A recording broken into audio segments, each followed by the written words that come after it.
while photographing the way I do, but with my colors, this will change everything.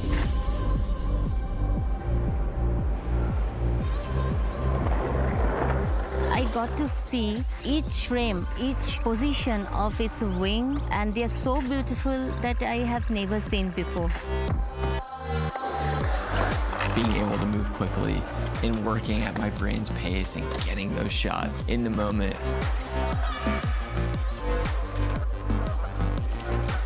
Having this camera allows you to go out and create the way you want to create. Until you use it, you cannot even imagine what you have missed. It's something I've never seen before in my entire life. It's something totally different.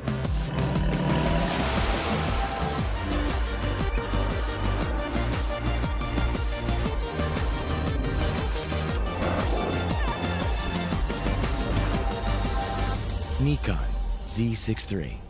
Outperform.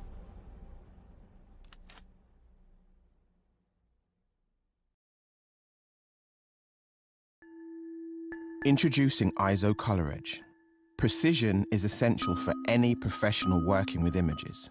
Whether you're an artist, a retoucher, or a visual effects specialist, you need to know that what you see at the start of a project is precisely what you'll get at the end. Color Edge monitors give consistent, reliable accuracy that guarantee no surprises within your color workflow. So what you see in real life is what you see on screen, and what you see on screen is what you see in real life. That's precisely why professionals all over the world trust ISO Color Edge for their image creation. ISO Color Edge. Discover living, breathing color.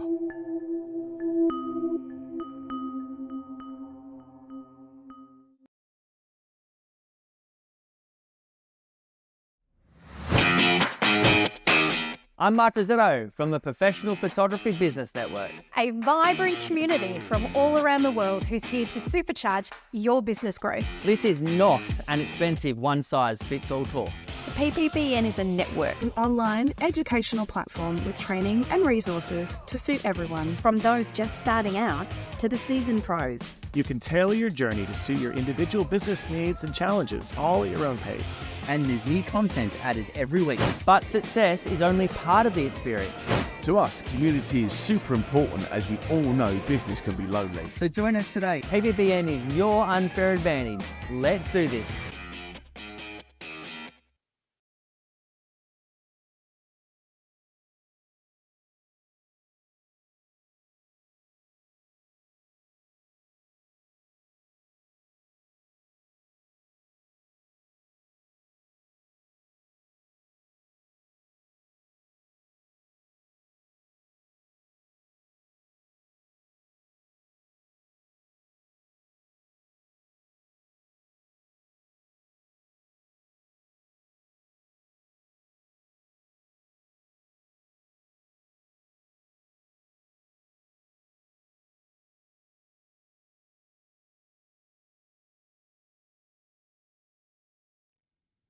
Hello and welcome to the judging of the aerial category for the 2026 Australian Photographic Prize.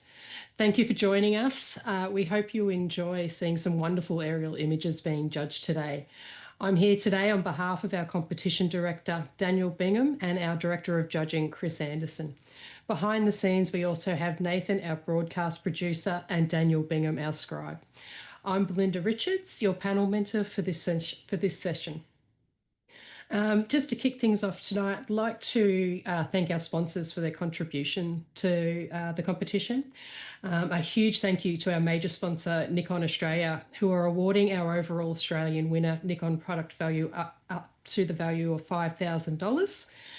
Thank you also to ASO for providing the Australian runner-up prize of a Color Edge CS2731 valued at $2,000. And thank you to the Professional Photographers Business Network. PBN have generously provided a 12-month membership valued at $1,000 for our international winner. Tonight, we're here to judge the top 30 images in the aerial category. And just a category description here, images that reveal the colours, contours, textures and patterns of outdoor environments from a perspective not visible from ground level. The post-production rules for this category are the classic rules, so keeping the post-production relatively authentic. The full description of these rules are on the website if you want to have a further look. In this session, our expert panel of judges will assess each image, scoring each image out of 100 with a comment for each, and in some cases, a challenge where we discuss the image in more detail and then rescore. When our session is complete, we move to closed door judging where the panel deliberates to determine the winner from the highest scoring images. Our winner, second and third place Australian image, along with the winning international image, will be revealed at our live awards ceremony on August the 13th. In a moment, we'll introduce you to our judging panel for today, but first up, let's have a look at the top 30 images in aerial. Take it away, Daniel Bingham.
Wow, I am so looking to see what the judges have to say about that amazing set of images. What a great category to be judging and being a panel mentor of.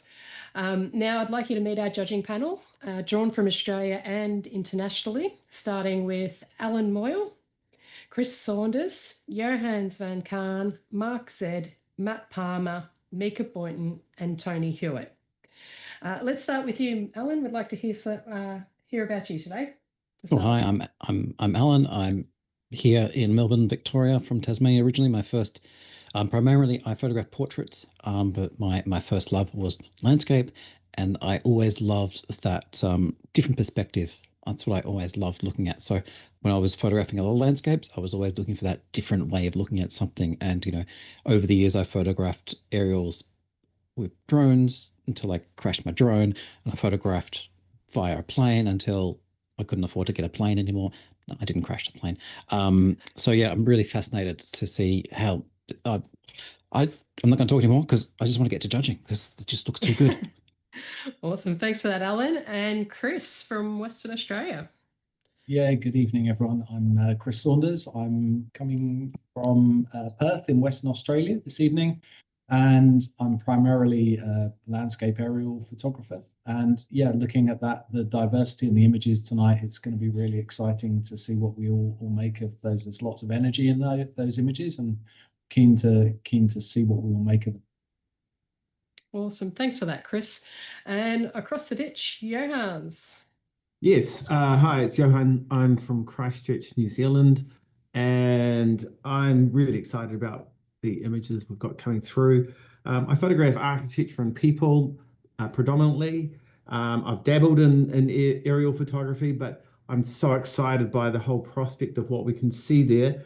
Sometimes in these images that I've seen, you can see something you can't explain in the images, but somehow they make you feel something. And it's that feeling that I'm really looking forward to expressing.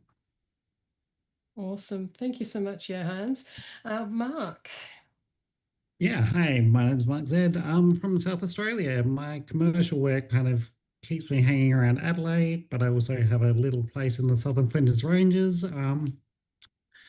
Mainly a commercial and advertising photographer by trade, servicing the construction industry, which has taken me well into the area of aerial photography.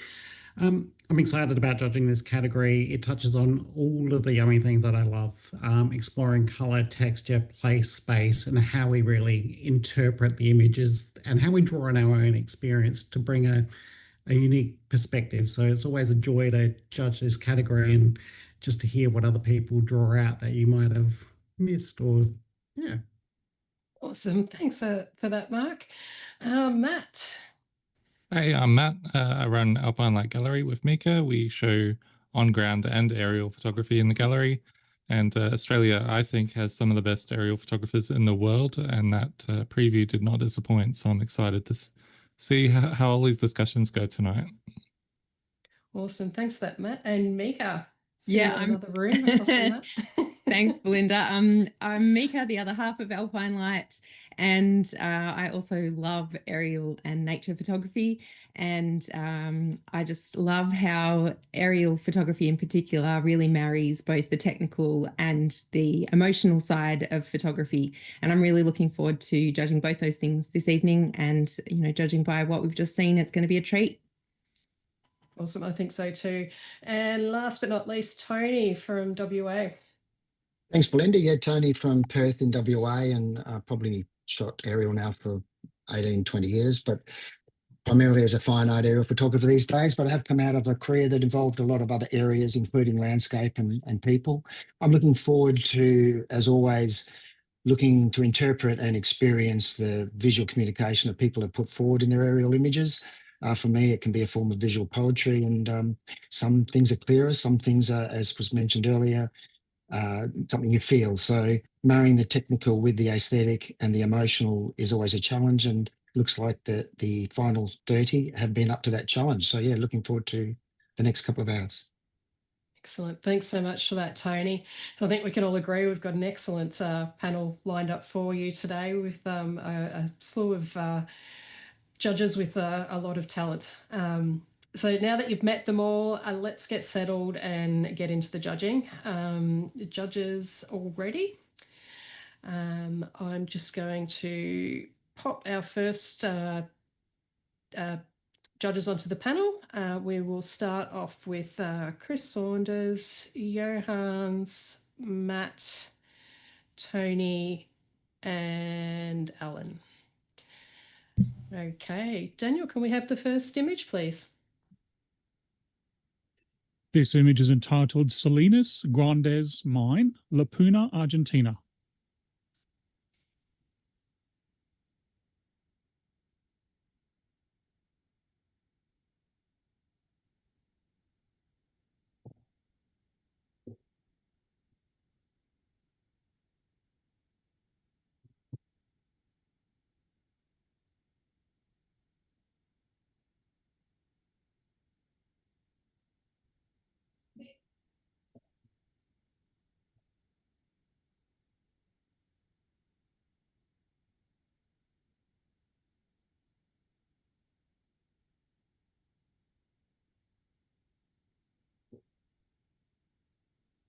Okay, so we're starting out strong with a silver with distinction on 86. But I do believe we've got someone on the gold range there, and Chris Saunders would like to challenge that. You're sitting on 90. Tell us why. Yeah, I would. So what an incredible image to start us off with. And for me, this is everything aerial's about. It allows you alternate interpretations of what is a landscape.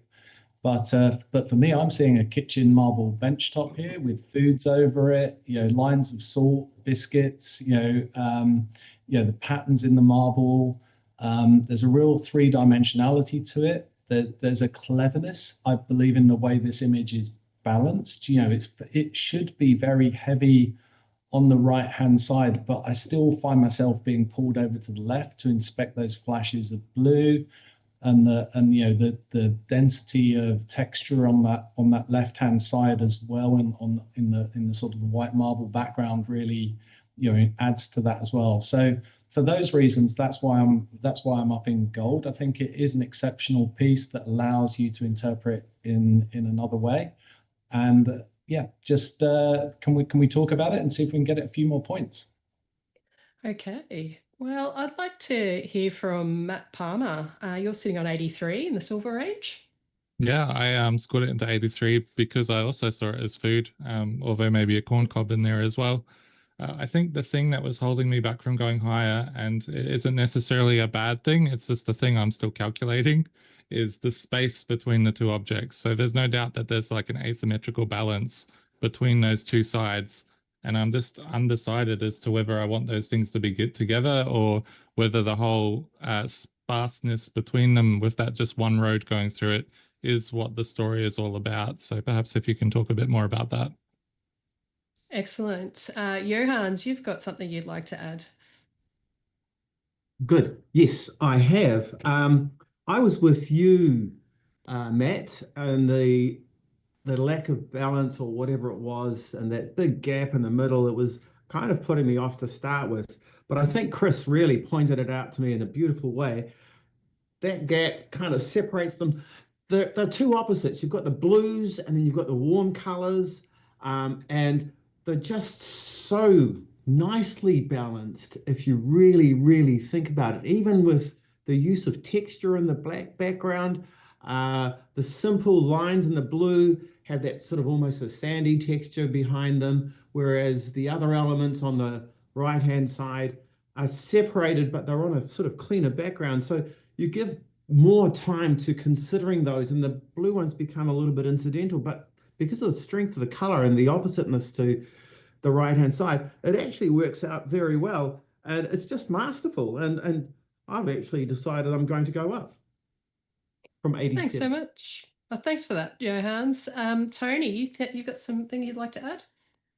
Yeah, I'd like to add, I too was troubled by the gap, but then it kept drawing me in to see the beautiful, intricate patterns within the gap. I see this, I didn't see the food or the benchtop, but I do see it as a very clever manuscript and a description of what Ariel can be. And I see there was a temptation, or could have been a temptation, for the photographer to choose 3 or 4 versions of this where they didn't include the brown and they only included the blue, or vice versa. But to include it all, it's almost like laying out, it's almost like a deconstructed aerial where they've laid out all the elements that could have been used to create a beautiful composite image, or a beautiful abstract image, I should say. But they've laid all those pieces out on this manuscript and said to us, these are the elements that make up a great aerial. And by choosing a panoramic of this width rather than, a traditional, well, traditional probably not, but often a square or a sort of a more standard rectangle, I think that makes us read it left to right. So for a lot of the reasons Chris mentioned, and for those additional reasons, I gave it a very high 88. But the more I've looked at it, the more I'm intrigued and the more I'm inclined to actually go up and join Chris Saunders in gold. Excellent. Thank you, Tony. Right of reply, Chris. So I think the main challenge was from Matt around the balance of the image, and I think both Johan and Tony have addressed that partially. I for me find it to be a really brave composition, and maybe the thing that wows me most about this is if this wasn't in an aerial category, you would not know you were looking at a landscape. And that in itself, I think, deserves it. For all the reasons I mentioned, plus that, let's see if we can get this a gold. It'll be a really strong start to tonight, and this image, I think, is really worthy of it. Thank you, Chris. All right, judges. Chris is looking for a gold. I'll get you to hold your score, please, Chris, and everybody else, please re-enter your scores.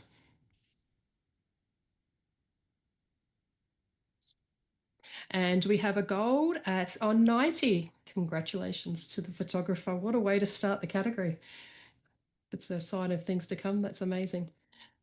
All right, guys, let's have the next image, please. Left Behind.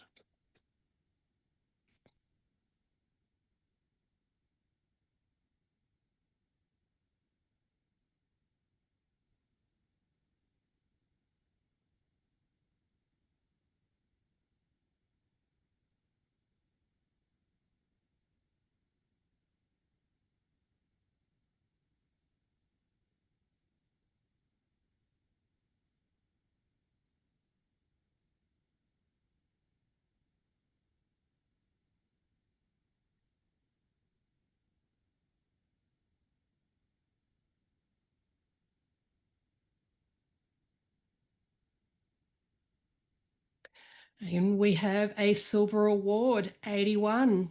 Congratulations to the photographer. Pretty even scoring all around there. Alan, have you got something that you'd like to say? Yeah, well done to the photographer. Initially, when this comes up, you kind of like perspective kind of changes, and you're not sure exactly what sort of the scale of the image is, but you've got those beautiful reflections coming through there and all those textures and tones. I feel potentially some adjustments slightly with the cropping to make it flow a little bit better, but again, those cloud reflections, it's quite magic. So well done. Thank you for that, Alan. Can we have the next image, please?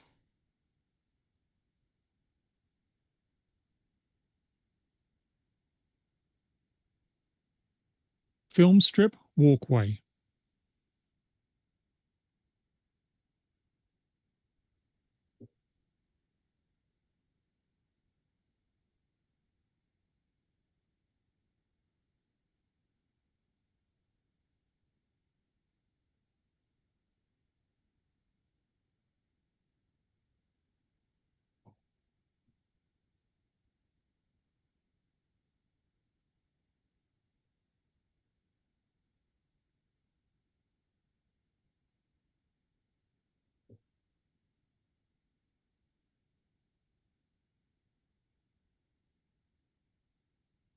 And we have a silver award, 81. Very even scoring there. Can I have a comment from Matt Palmer, please? Yeah, I think the title delivers on this. The first thing that I saw, even in the preview, was a film strip, and it works really well. It has a beautiful flow to the image. The detail's been captured really well. I think what could improve it is perhaps some rebalancing of like the highlights and shadows and drawing the eye to the walkway. At the moment, it's quite bright on the left edge and in the bottom right corner, and if you just rebalance things a little, bit of nuance will help improve it. Thank you so much, Matt. Just going to do a quick judge change. Tony, I'll get you to sit back and relax for a moment and invite Mika back onto the panel, please. And can we have the next image, please? This is entitled Lost.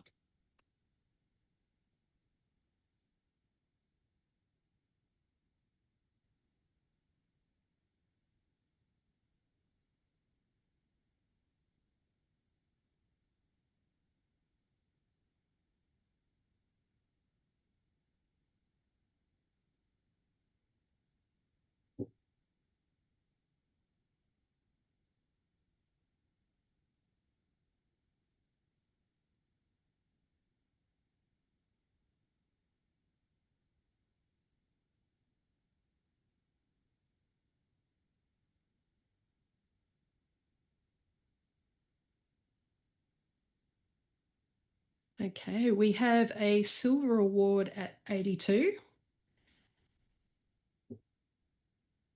And can I have a comment from Chris Saunders, please? Yeah, this is a really striking image. That the sort of the saturation in the greens is really powerful, and it definitely has that feeling of sort of some prehistoric lost environment. So I think they've done the photographer's done a really good job of matching the title with the image here.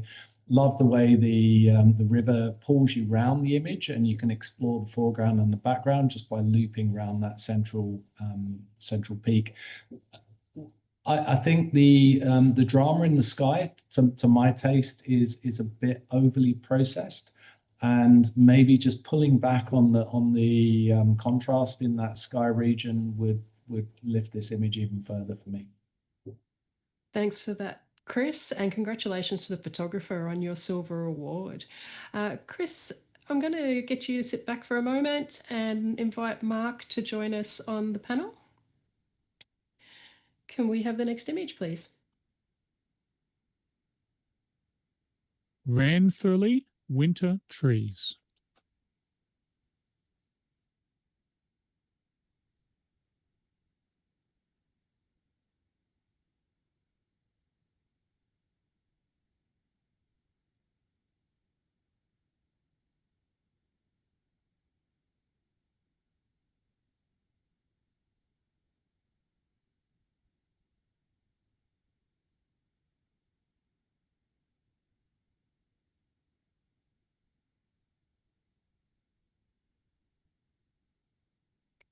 And we have an 85, silver with distinction. Congratulations to the photographer.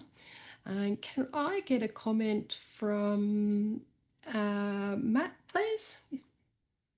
Yeah, I think the reinterpretation of a up-down view on these trees is reminiscent of like petri dishes and fungal growth and that kind of thing. And that sort of dual meaning adds a lot to this image. It's almost like we're looking at different petri dishes and examining the spread of something, which we kind of are in a way. And then I find that almost the full stop, that man-made structure on the end, it adds a bit of like mystery to it. So I think it's very successful. Thank you, Matt. And we have the next image, please. Salt Lake Art.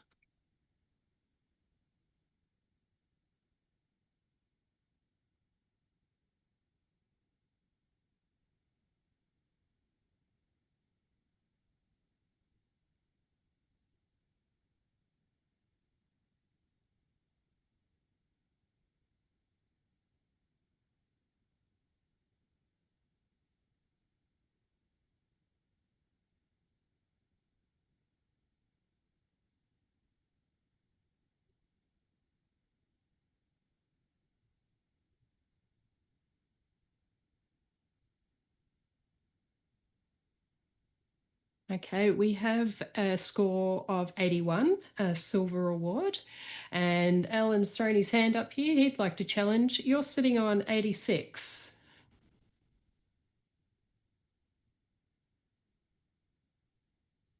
I can't hear you, Alan.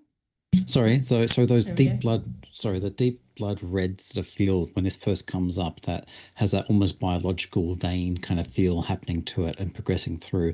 I feel like it's been captured extremely well, texture-wise, sharpness, and then the little Easter egg of I'm not sure what it is, the tower, the pyramid or something that is there, and on the right-hand side, halfway down the frame, just that giving us an actual scale. A lot of the time, images like this, you can kind of think, oh, how big is it? How small is it?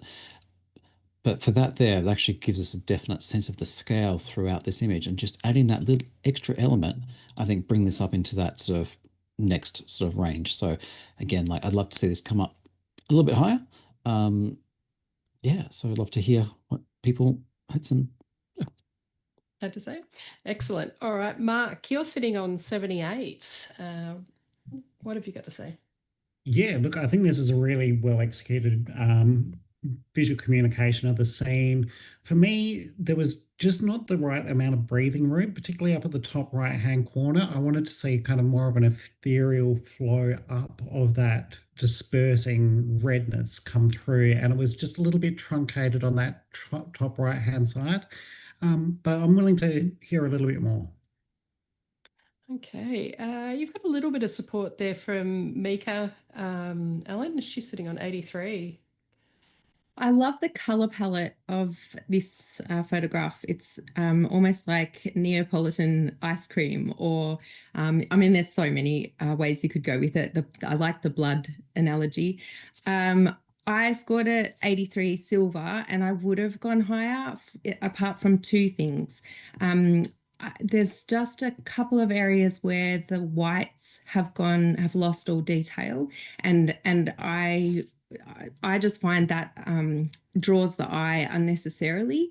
And the other thing is there's quite a few areas where the colors, I'm not sure how it's occurred, but there's spots of multicolors, like spots of green and blue and pink in areas where you wouldn't expect them to be. And I honestly don't know how that has occurred, but I do find it detracts somewhat from the enjoyment of the image. But if we're to stand back and look at it as a piece of art on the wall, then the only other thing that I would mention is that the top left-hand side draws the attention for its emptiness, whereas the rest of the photograph is just so exciting and so energetic, and maybe it's important to have that, but I find that just a little bit lacking in that corner.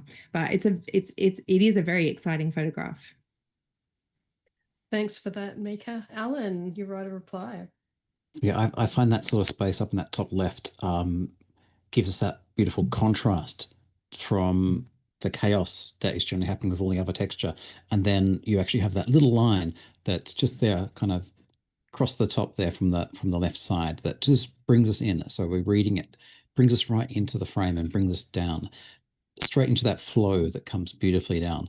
And then we get brought straight back up that left-hand side once we go down. So I feel like there's a great balance, and that empty space there is definitely needed. So yeah, so again, I was only just up into that silver distinction kind of range. I just feel like we could come up an extra couple of points for this. I don't feel the highlights really detract too much from what we're actually seeing in the image.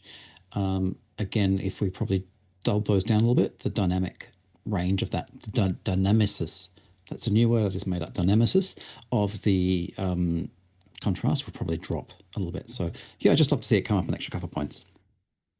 Awesome. Thanks so much for that, Alan. Alan's looking, he's sitting on an 86 and looking for a silver with distinction. You hold your score, and everybody else please rejudge.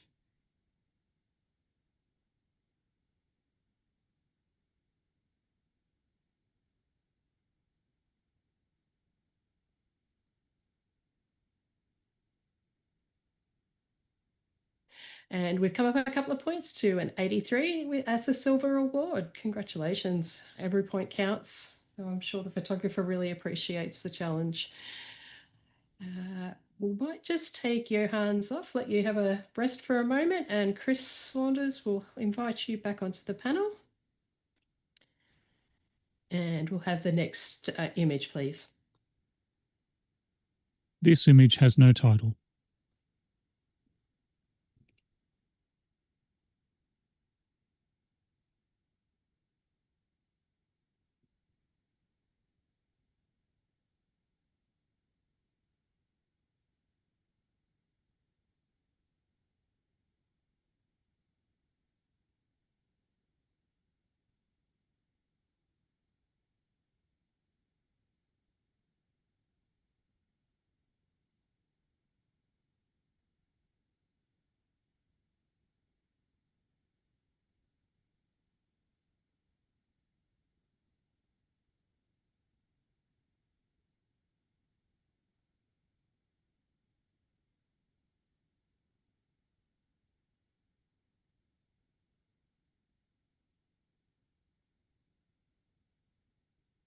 Okay, we have a silver award at 83, but I have a feeling we're not going to be staying there very long. Mika, you're sitting on 93. Take the challenge. I know you want to. I find this so exciting, this photograph. Firstly, just from if you stand back and have a look at it, there is so much dimensionality to this photograph. There's peaks and troughs. There's gouged out areas of earth. There's raised areas of earth.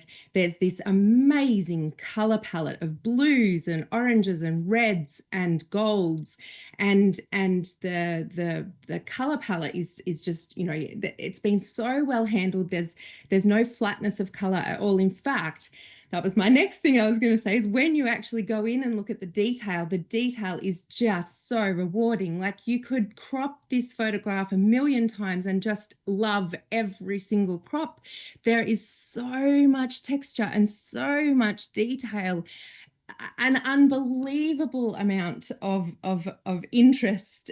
And I love this. I think it's incredible. I get such excitement looking at it. So I'm very keen to have a discussion about it. Please talk.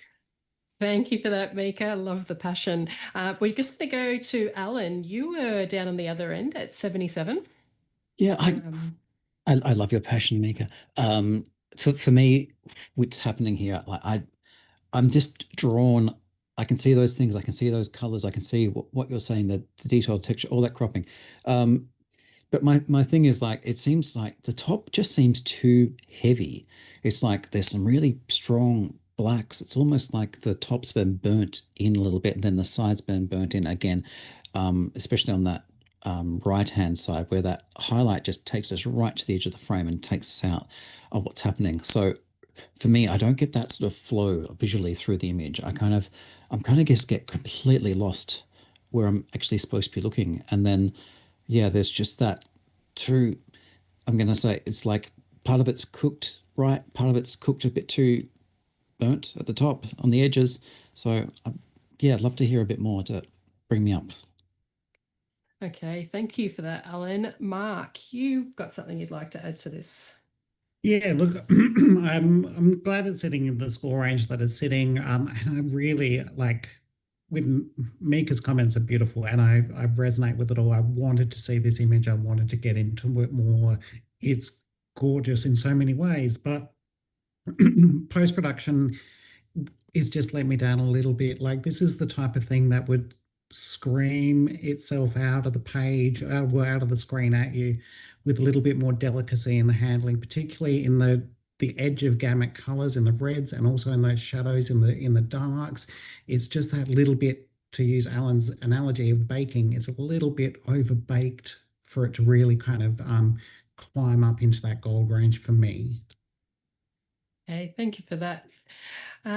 Chris, you've got something you'd like to add?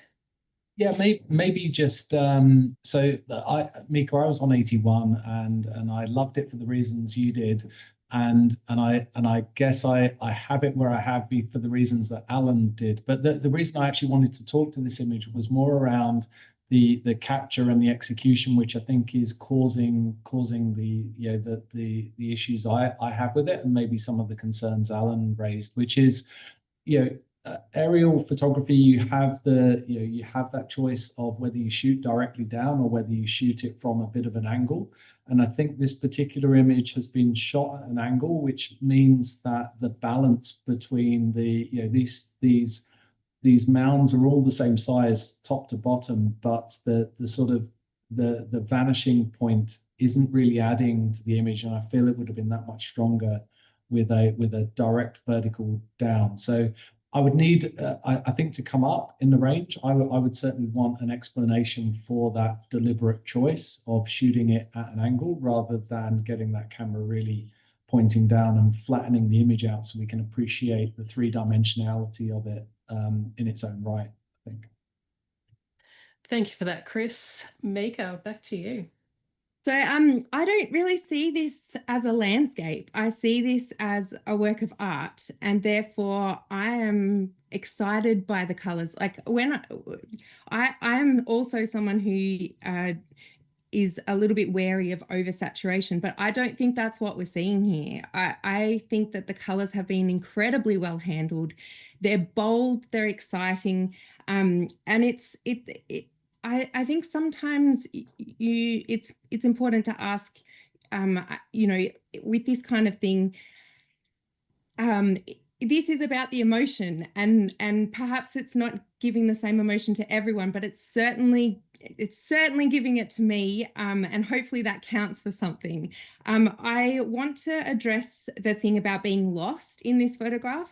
I love being lost. I love exploring. I love when you can look in at something and find more and more and more and more. I don't feel lost. I just feel happily able to wander around in this photograph pretty much indefinitely. In terms of the angle at which it's been shot, I actually really appreciate it. It's not a standard way of looking at a scene. If it is a painting, what it looks like is we've got that central area where you're looking at it straight on, but then it's almost like it bends away from you at the top and bends away from you at the bottom, and that to me just gives it dimensionality. In terms of the darkness at the top, I just feel that keeps the eye within the frame. I'm not bothered by that at all. In fact, I think it kind of needs that for the eye to continue to move around and stay within the shot and not get dragged out. The little strip of white at the top across, like right at the top right hand side, I'm not bothered by that because I feel like it's reflected in other areas, and it has been dulled down a little bit. It is not as bright as the similar areas throughout the center of the scene. Yeah, I think for me it's kind of like Inception. When you see something warp up, So I'm enjoying that part of it. I'm definitely not bothered by that. I find it very exciting, very interesting. The more I look at it, the more I love it. So please get excited with me, and if not, just appreciate that I love it. Thank you so much for that, Mika. All right, Mika's looking for a gold. She's sitting on 93. You hold your score there, and the rest of the judges, please re-enter.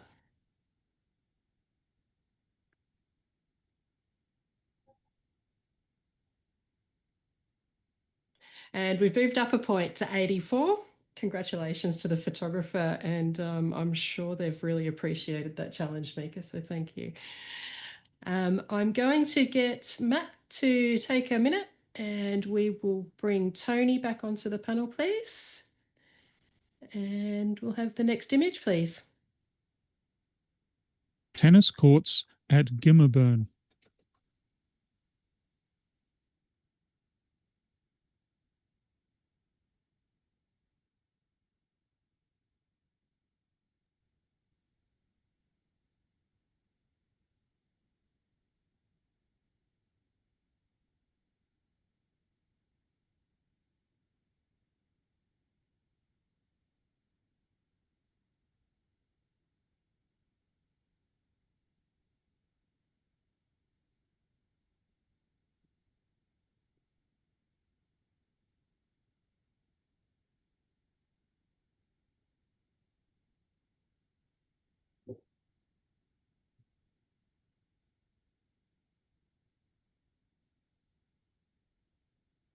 Okay, we have a silver distinction, 85. Pretty close scoring there, guys. Chris, have you got, Alan, you've got something you'd like to say? Exceptionally well noticed and photographed image. Well done in terms of finding this. I love the framing that you have there with the not just with the exterior of the courts, but with the fences around the edges too. Tonality, it's beautiful. You've got that cold going to hot burn happening.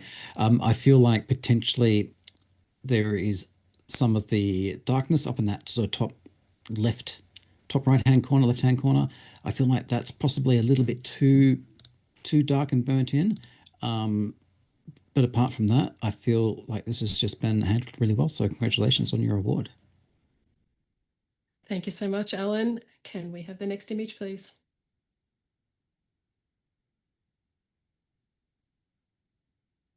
Xiapu, China.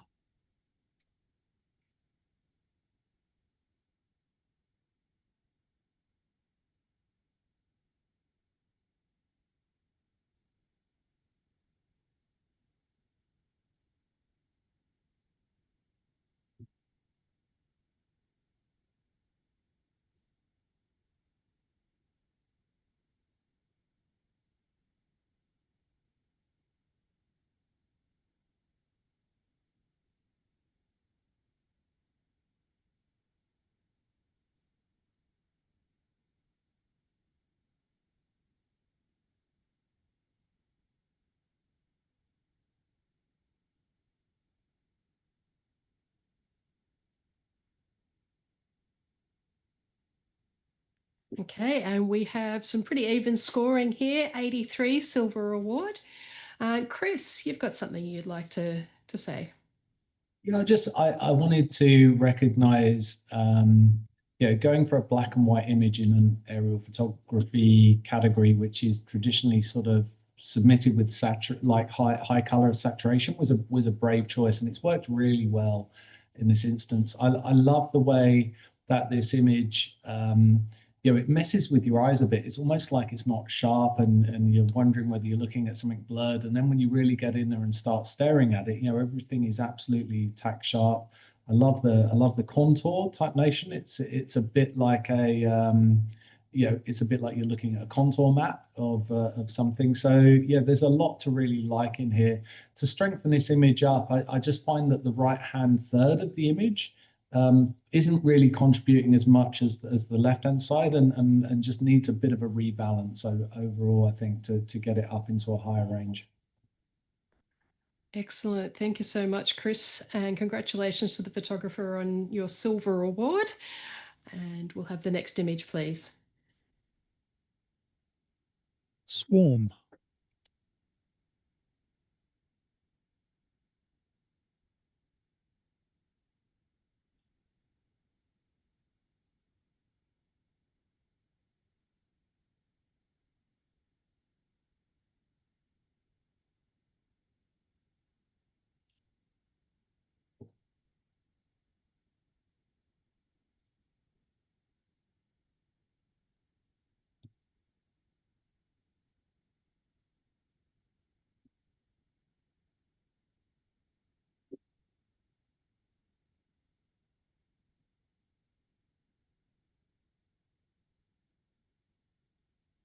Okay, we currently have a score of 84, a silver award. Mika, you would like to challenge? You're sitting on 89. Don't forget to unmute yourself, please. Sorry, Belinda. I think this is a really beautiful piece of art. I think the color palette is really delicate. The composition is beautiful to look at. I love the inclusion of the footprints at the top left. It gives it that extra little, just that little hint of life, and also a little anchor to what this really is. And I think it's just a very sophisticated and subtle artwork. And for that, I definitely think it deserves a silver with distinction. So I'm keen to hear what's holding people back from putting it there. Thank you, Mika. Mark, you're sitting on 82. Yeah, look, I think the bottom 3/4 of this image is that's it's such a heroic color palette. You've got all of these lovely reds and blues, like that really Prussian blue and that blood red coming out. It's such a capture of the attention that it's almost a distraction, and it doesn't there's nothing to really ameliorate those little footprints, and I don't feel it adds to it. And I think just a little crop off the top and making this all about those splashes of paint on the canvas would help to strengthen the image. Okay, thank you, Mark. I'd like to hear from Alan. You've got a little bit of support there. He's sitting on 85.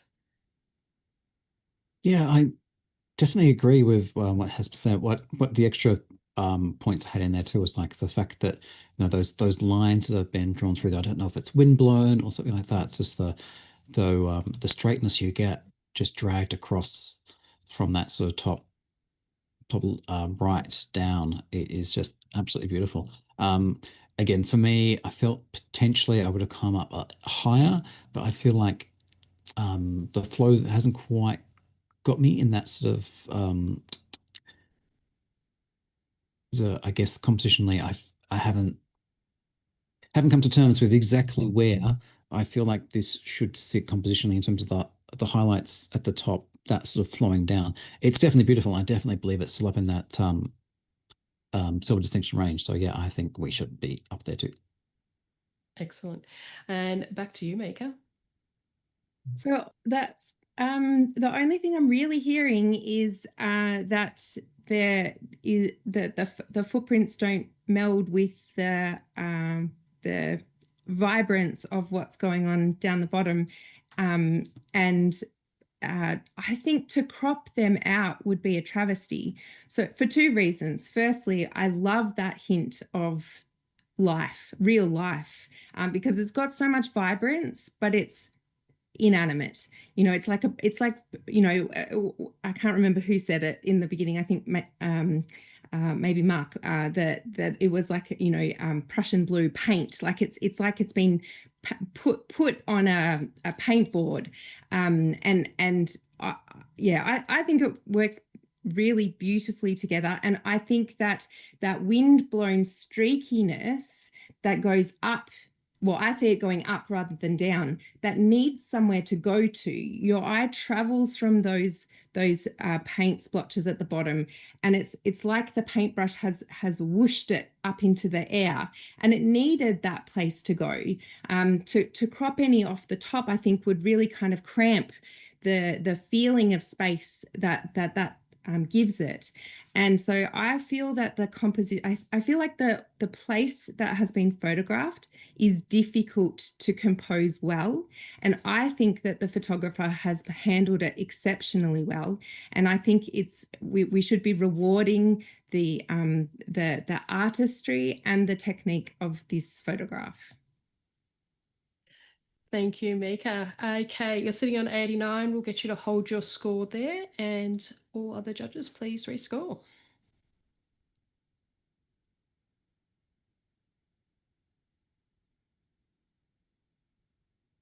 And we have an 86, silver with distinction. Well done to the photographer. I'm sure they really appreciate those extra few points. While we're here, I am going to do a bit of a judge swap. Alan, you take it easy for a minute, and I'll get Johans to come back on, and Chris, I'll get you to take a minute, and Matt, welcome back. And we'll have the next image, please. Ghost trees.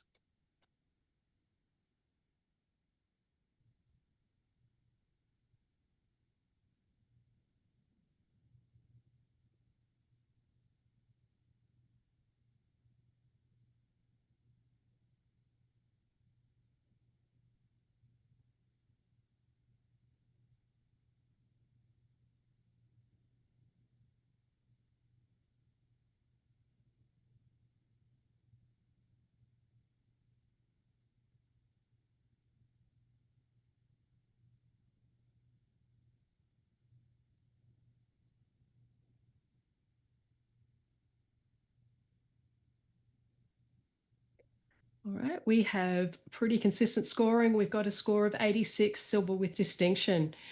And could I have a comment from Matt Palmer, please? I think what I appreciate the most about this image is that when you're close to it, everything is a little bit gritty and grimy, and it doesn't actually feel pretty. But then when you take in the whole thing, all of those little gritty details become something incredibly beautiful. It almost like some sort of body in space or something like that. I think the thing that might have made me go up into the gold range, so I was sitting on 88, might be the handling of some of the highlights, particularly in that left structure. Excellent, thank you. All right, we'll have the next image, please. This image has no title.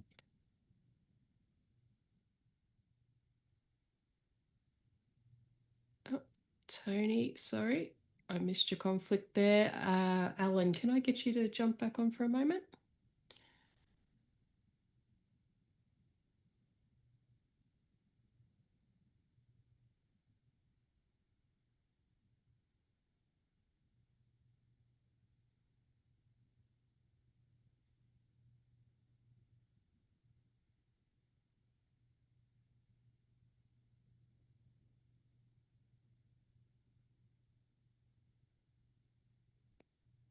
Okay, we have an initial score of 88, silver with distinction.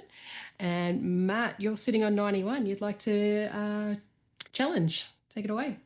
Yeah, it seems like a good thing to have a chat about. We're all kind of in and around that area. So I saw this, the rendition of the color gold here is just so stunningly metallic and beautiful.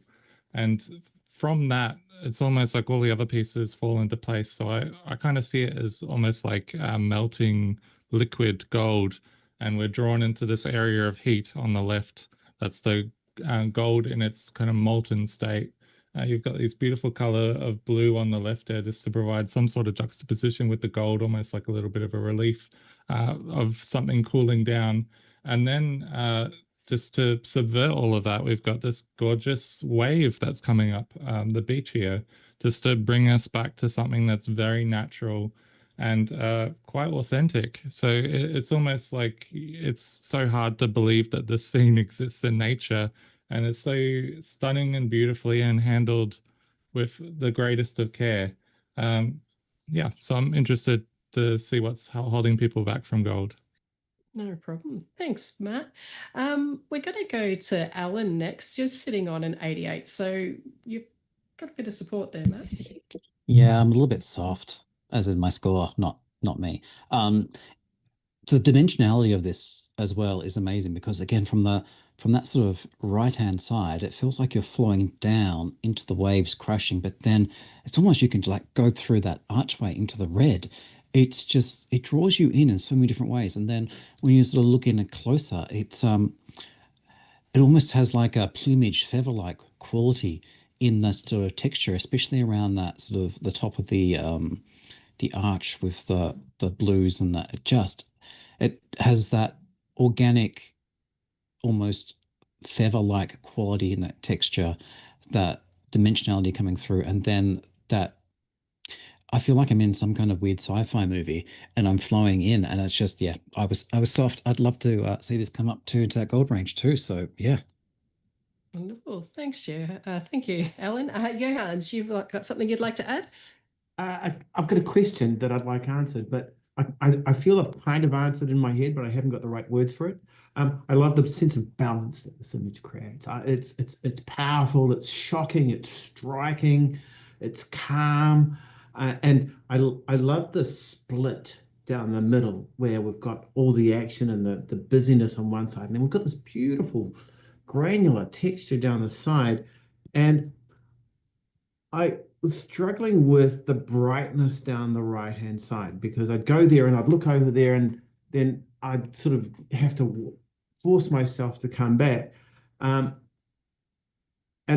for that reason, I put it in a silver with distinction. But the more that I think about it, that brightness down the right-hand side is like an invitation to look at this much less spectacular part of the image and actually enjoy its calm for a while for a respite from this amazing, brilliant structure on the other side.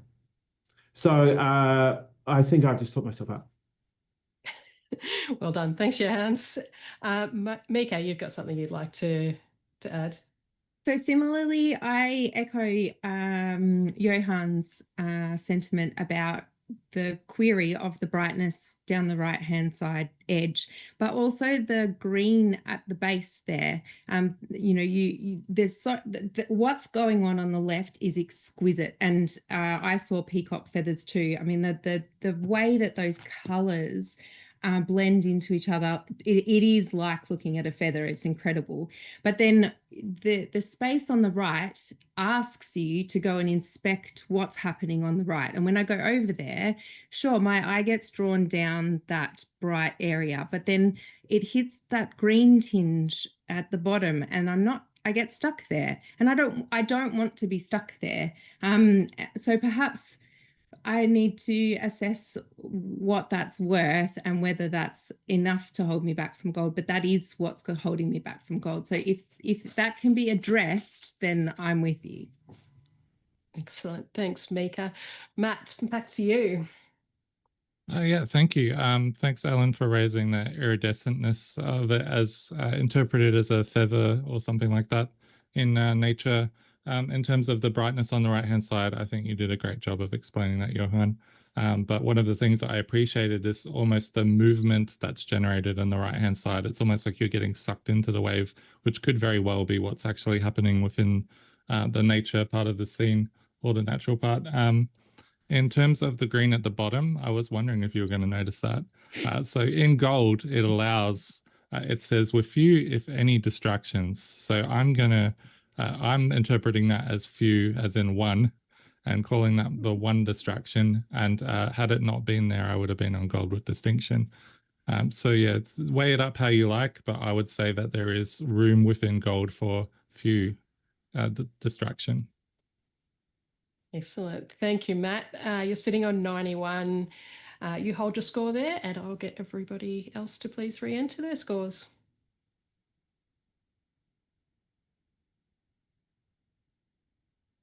And we have a gold award at 91.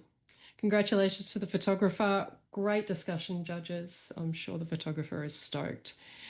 Mika, can I get you to take a break for a minute? And Chris, can I invite you back onto the panel, please? And we'll have the next image, which has already popped up. Sorry, it's a little early. The title of this image is Centered.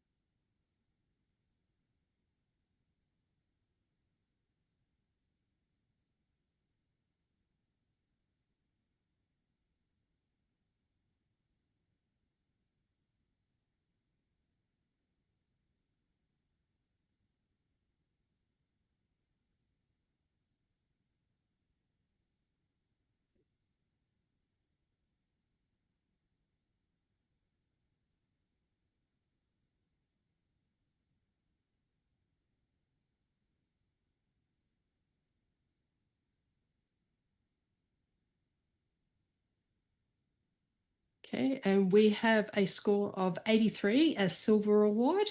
And Alan, you'd like to challenge this. You're sitting on 86.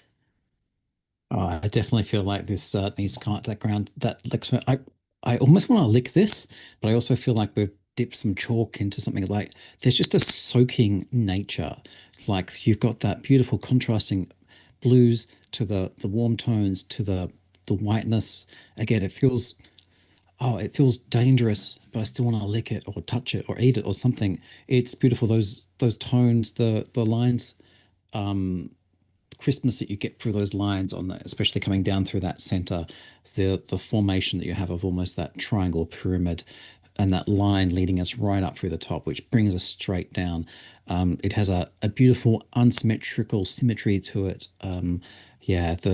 It is stunning. So I'd love to see this come up into that silver distinction range. All right, thank you for that, Alan. Mark, you're sitting on 78. I'd love to hear what you think.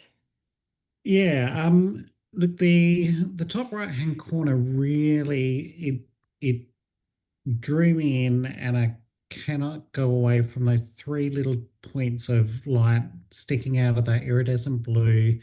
And then it's almost like a banding effect, and I can forgive it because it's kind of, it would be the ripples of water coming through, but I'm held in this space where I want to be held in the center, but I keep on going just back to the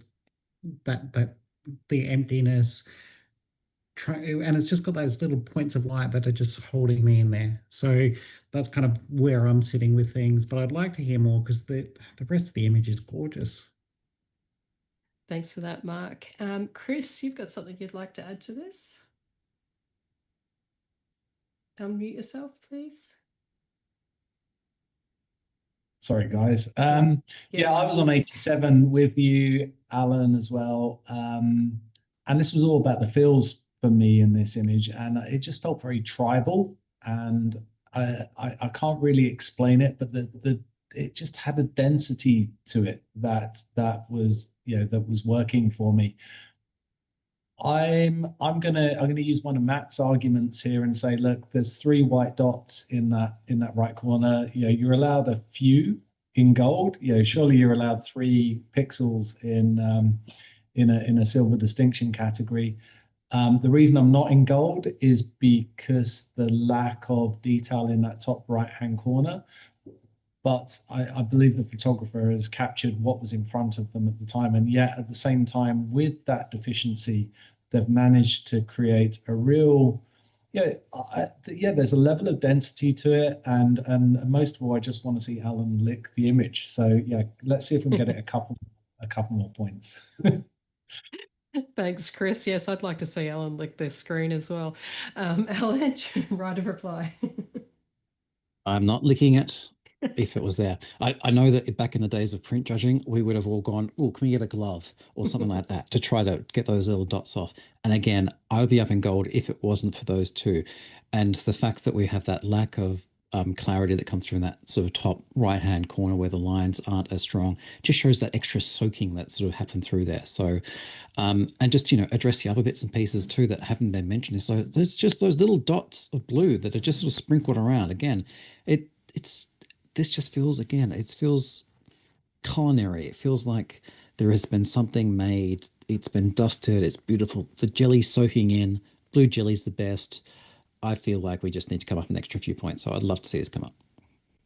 Excellent. Thank you for that, Alan. I'll get you to hold your score on 86, and all other judges, please rescore.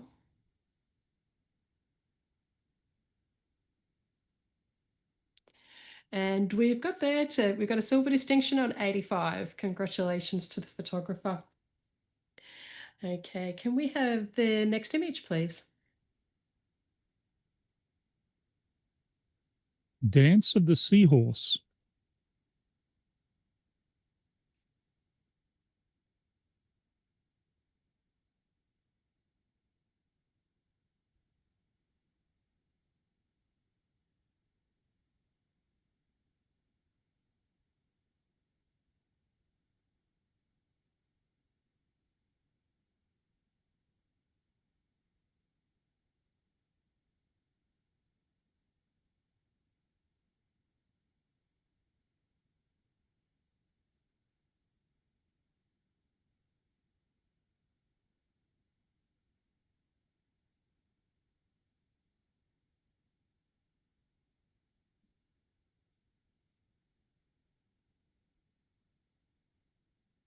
Okay, we have an initial score of 84, but I don't think we're going to stay there for very long. We've got a judge on gold on a 90. Johans, would you like to take the challenge, please?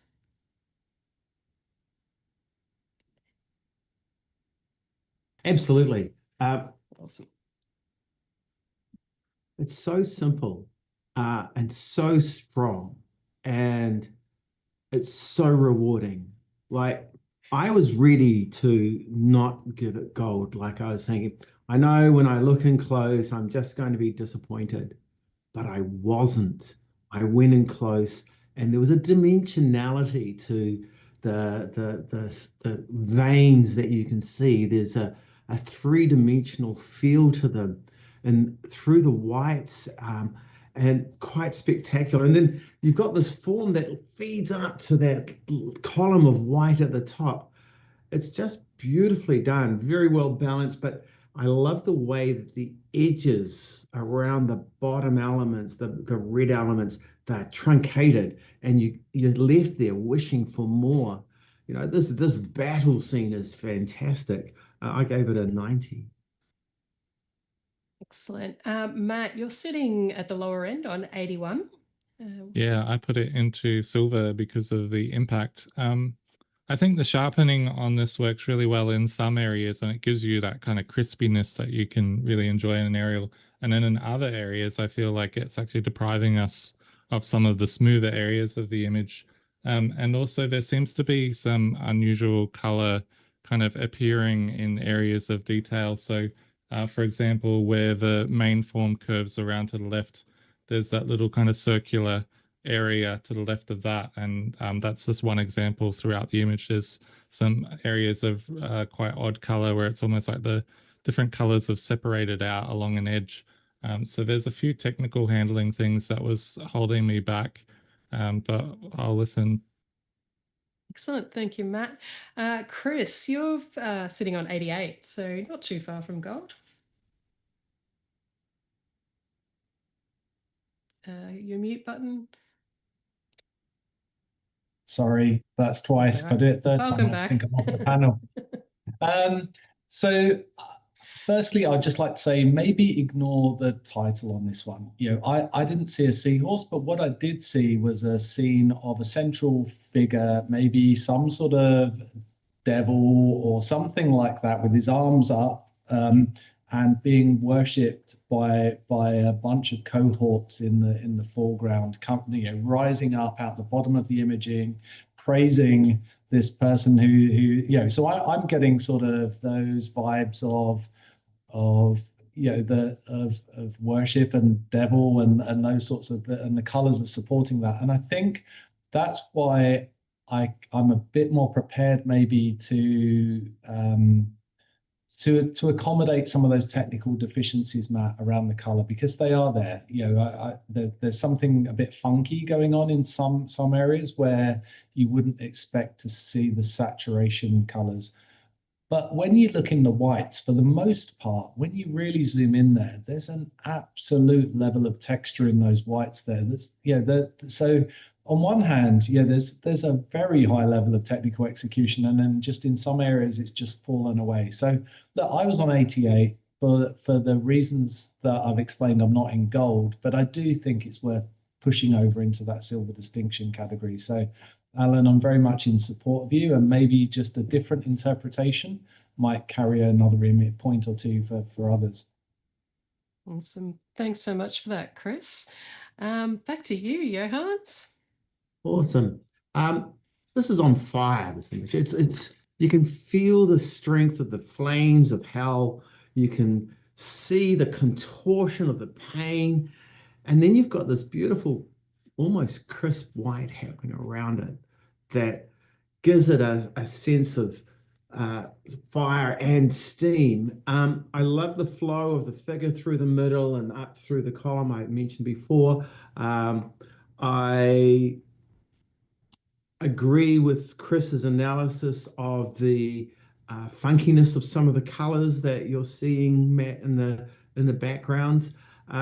This is an image of abstractions, and with the abstractions comes imperfections, and it's just imperfectly powerful. I've given a 90.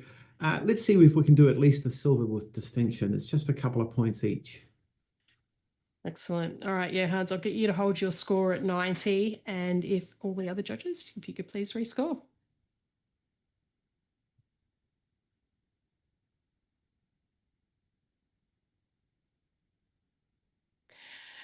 We remain at a silver, 84. Congratulations to the photographer. Great discussion, Excuse guys. me. Sorry. I didn't actually submit a score then at all. Oh, no, you're right. Yep. You hold your score at 90. Yep. Yeah. Yeah, we're all good. All right. Thank you so much. And if we could have the next image, please.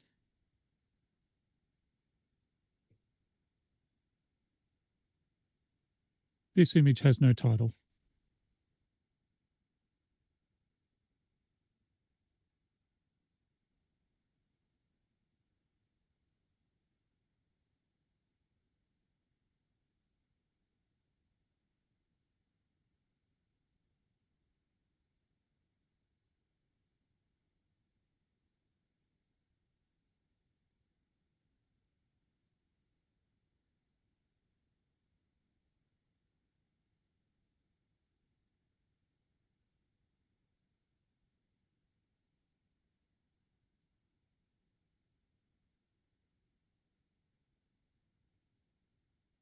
We have an initial score of 90, a gold award, but I have a feeling we're going to have a talk about this one.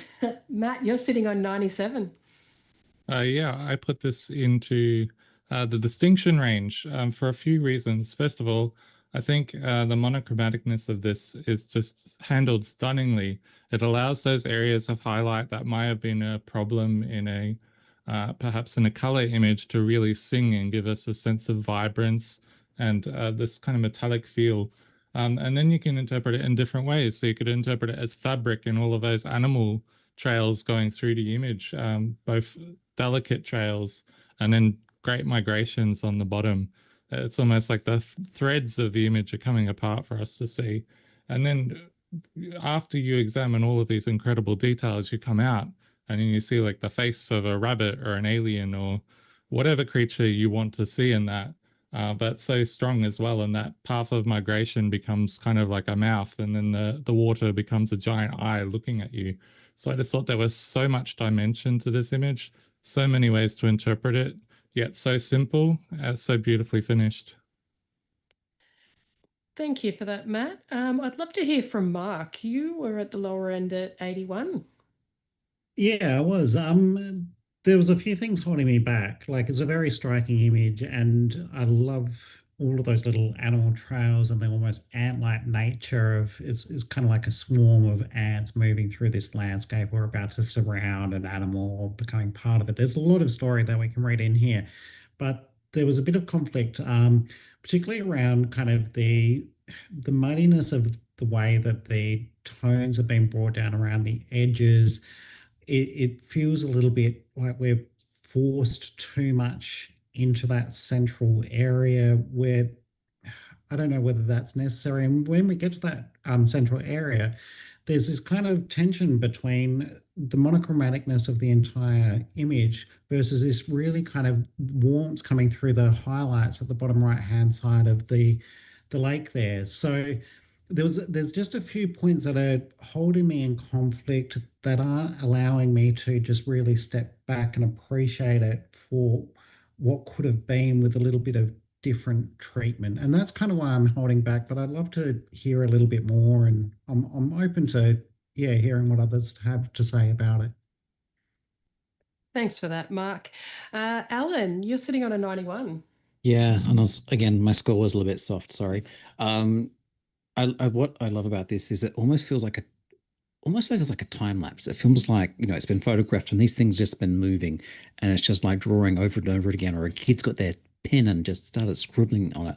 And I love how that so fits. And then we have that lake feel, the glowiness, the glow of the coming off the top of those waves of the the right hand side is just beautiful. And then you also have that shape mirrored with the in the top left hand corner there. That mirroring shape is beautifully done. I feel the flow, it just works beautifully. And then again at the bottom of that main lake, having that extra bit of like gold tone that is happening through there, and those little spots there, which is the only places it happens through the image, is just magical. So yeah, I was soft at that 91. Thank you so much, Alan. It looks like we all want to have a chat about this one. I'll go to Chris next. You were sitting on 85. Yeah. So I really enjoyed the tonality, Matt, and the points that you raised. I think the main things that I'm finding unresolved, and then hence what's holding me back from going into gold territory, is the difference in the sharpness around the image. So the edges are very soft, and I in which is in contrast quite starkly in some places, particularly with those with the footprints and things like that. And I can't quite resolve how that's been dealt with. And the other sort of focal area in the image is obviously the water that's been the spot in the middle there. And again, I just feel that the level of sharpening that's been applied in that region is detracting from the overall feels of the image. So, I'm just sort of I'm not. Look, 85 for me. It's an awesome image. But there's a few technical things in here which are just holding me back from gold. And yeah, maybe you can. I'm listening. You can talk me up for sure, but I've still got quite some way to come. Hey, thank you so much, Chris. And Johannes, you've got something you'd like to add?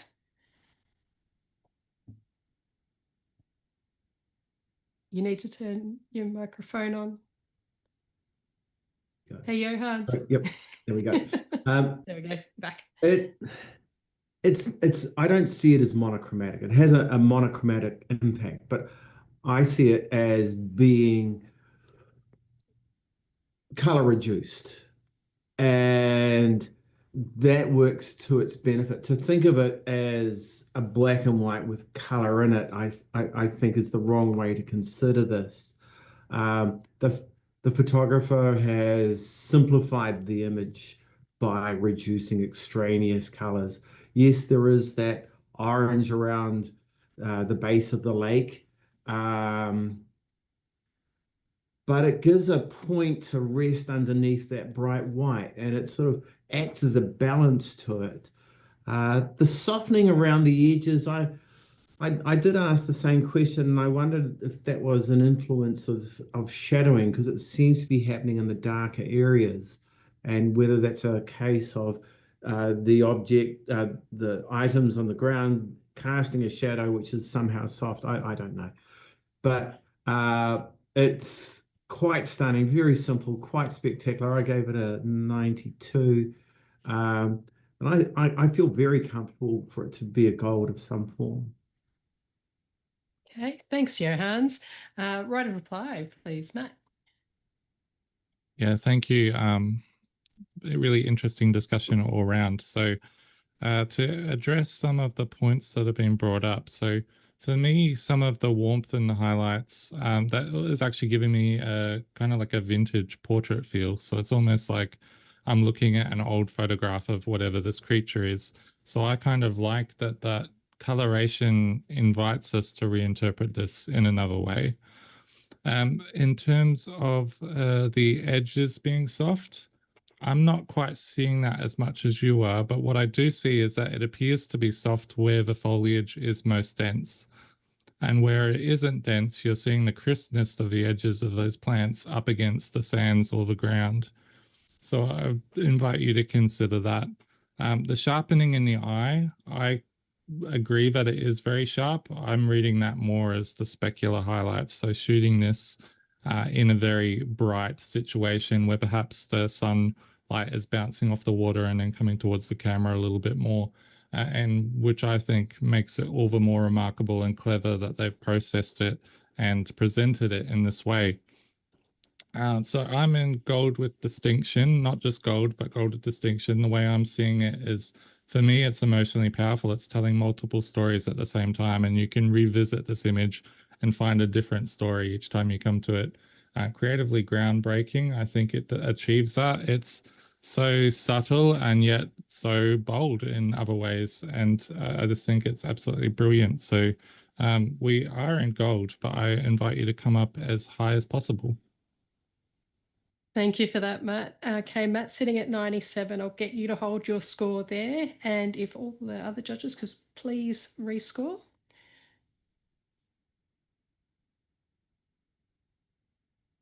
And we've gone up a couple of points to a 92 gold award. Congratulations to the photographer. Great discussion, guys. And to be honest with you, all I can see in this is my bull terrier's head. So the shape of that lake. So can't tell I'm a pet photographer, right? Okay, so we're going to go to a little break now, guys. For a few minutes, I'm going to hear some messages from our sponsors, and we'll be back soon.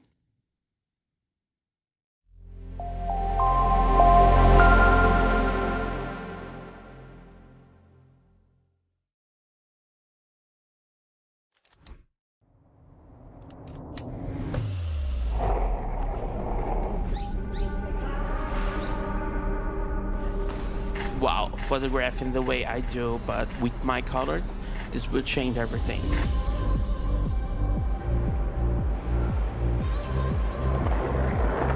I got to see each frame, each position of its wing, and they're so beautiful that I have never seen before. Being able to move quickly and working at my brain's pace and getting those shots in the moment.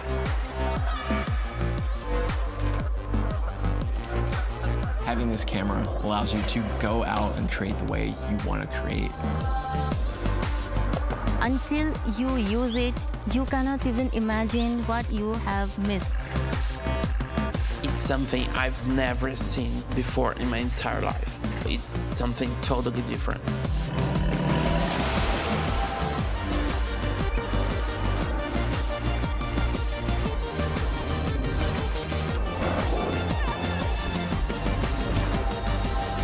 Nikon Z6 III. Outperform.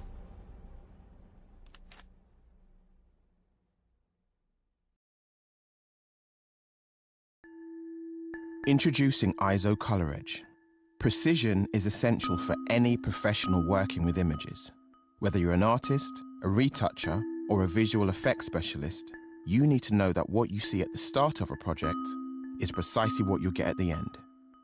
Color Edge monitors give consistent, reliable accuracy that guarantee no surprises within your color workflow.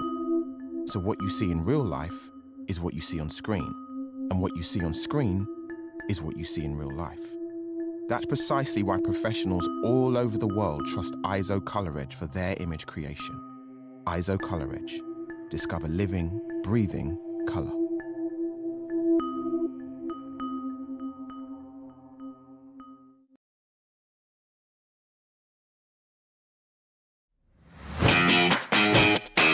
I'm Mark Rizzetto from the Professional Photography Business Network. A vibrant community from all around the world who's here to supercharge your business growth. This is not an expensive one-size-fits-all course.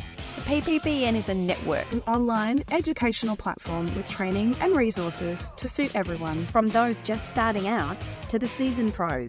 You can tailor your journey to suit your individual business needs and challenges, all at your own pace. And there's new content added every week. But success is only part of the experience. To us, community is super important, as we all know business can be lonely. So join us today. PPBN is your unfair advantage. Let's do this.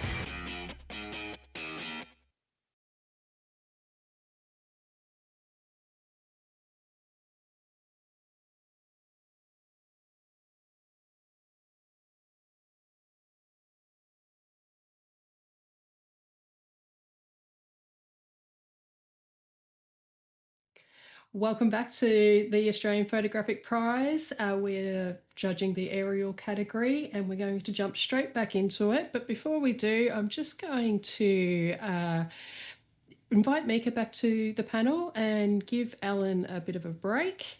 And we will have the next image, please.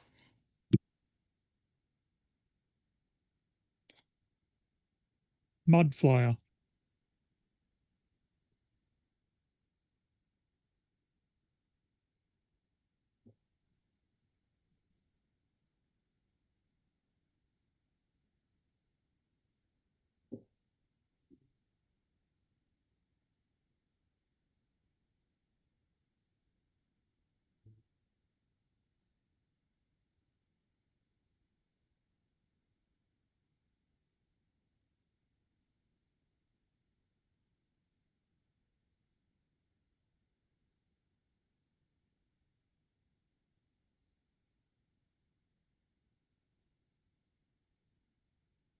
Okay, we're starting off strong, guys. It's a 90 gold award. Do we have anybody? All pretty even there. We've got. Yeah, can I have a? Okay. Mark said you'd like to challenge. No, sorry, I'm happy with the score, but happy to give a comment. Sorry, Chris Saunders. You'd like to challenge? Yeah, I think so. Just because we've got three of us in gold, it's got to be worth a bit of a discussion, I think. So I just wanted to remind I'm sure we all know, but given the category rules around this, this isn't a composition. This is a single capture, as I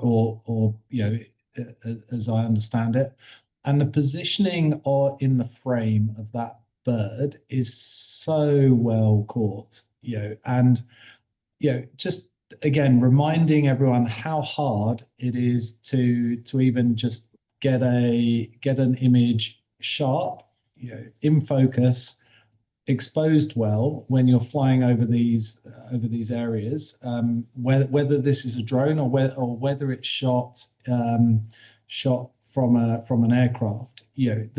To actually catch that moment is almost a 1 in a million type moment, and you can imagine the excitement of finding that on your memory card when you got back from this trip. You'd be absolutely frothing about it. So that's without even talking about all the other things that we can all see here in terms of the three-dimensionality. In fact, it's almost like it's an inverse texture on this, where the water's actually running where it would actually be deeper into the page. It's actually standing proud from this image. Yeah, so let's have a bit of a chat about it and see if we can get it a few more points, because we've all landed on 90 straight off, and I imagine we can all talk ourselves an extra couple of points here, which might be important to the photographer. Thank you, Chris. I'm going to go to Mika next. You're sitting on 84. Yes, I did underscore this, and I'm very glad that it's been challenged. The thing that was distracting to me was I want to focus on the bird because that is exceptional. But my eye keeps getting drawn to the top left part of the image. And while there are footprints there that are worthy of attention, there's so much more of the image that I want to explore, and I'm having to push my eyes down there because my eyes aren't naturally getting drawn down there. The detail is exquisite. The detail is insane. The mud flats are just so textural. It's incredible. So yeah, I will definitely be coming up. Wonderful. Thank you, Mika. And Mark, you've got something you'd like to say? Yeah, look, the capture quality is exceptional. The image sharpening is totally appropriate. Your eye sits so lovely. You go straight to that bird, and then you meander through the rest of the image, which is so rewarding. I would have been on 98 had that left hand side just been darkened off just a little, just to hold the attention a little bit more centrally. But what an amazing capture, and I'm glad to see it scored gold. So I'll be interested to see where we land on in the end. Excellent. Matt, you've got something to say? You're sitting on 91, so... Yeah, I didn't challenge because I was very happy with the score, but I'm also happy for the discussion. I think it's truly exceptional. What I'm seeing is the texture within that channel of water, so reminiscent of an old kind of stately tree, and it has such a presence. So I rewarded that, as well as then you've got, of course, the bird is perfect to go with the tree, but then it subverts your expectation by switching the plane of which the way that you're seeing the whole image by seeing it from above. I would have gone higher had it not been for the treatment of the highlights, as you guys have said, but also that little spot of golden sand in the bottom right kind of draws my attention down there as well. So yeah, a little bit of nuance, and I think it would be an even stronger gold. Thank you so much, Matt. Chris, back to you. Yeah, look, I think everyone's had a chance to talk about it. I don't want to dwell on it. It's well worthy of a gold. There's a radiance and goldness to the image. Let's just see if we can grab it a couple more points in the bag.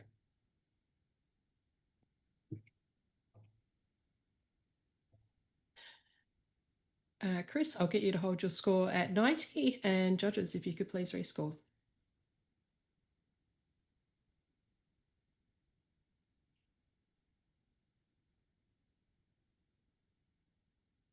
And one more point, 91 gold. Great discussion, guys. I'm sure the photographer really appreciates that. Now, I will just go straight to the next image, please.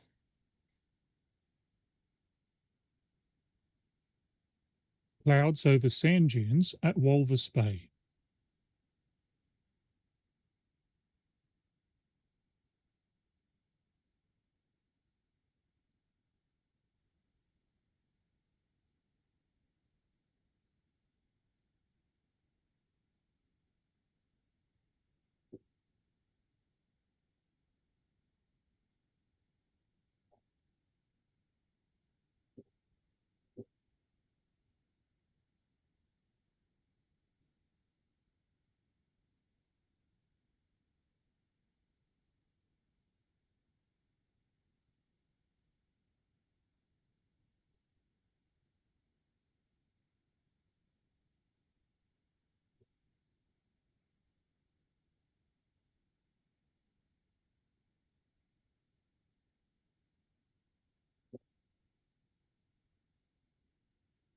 And we have a score of 86, silver with distinction. Congratulations to the photographer. We've got some pretty even scoring there by the judges. May I have a comment from Matt? Yeah, I think this is a really gorgeous image. It's very refreshing to see a June image like this presented with the cloud or the fog there as well. Adds a unique dimension to it. I think I would have scored even higher had the top of the frame being able to hold the same detail and sharpness as the lower and mid thirds of the frame. I know that's difficult to do when you're shooting on an angle like that, but that is why I was not straight into gold, but an exceptional image and a silver distinction. Excellent. Thank you, thank you, Matt. And congratulations to the photographer.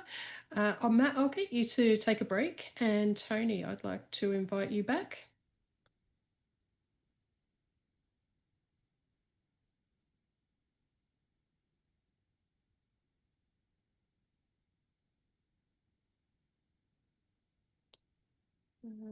Actually, sorry, Tony, I won't have you back. I'll have Alan. And we'll have the next image, please.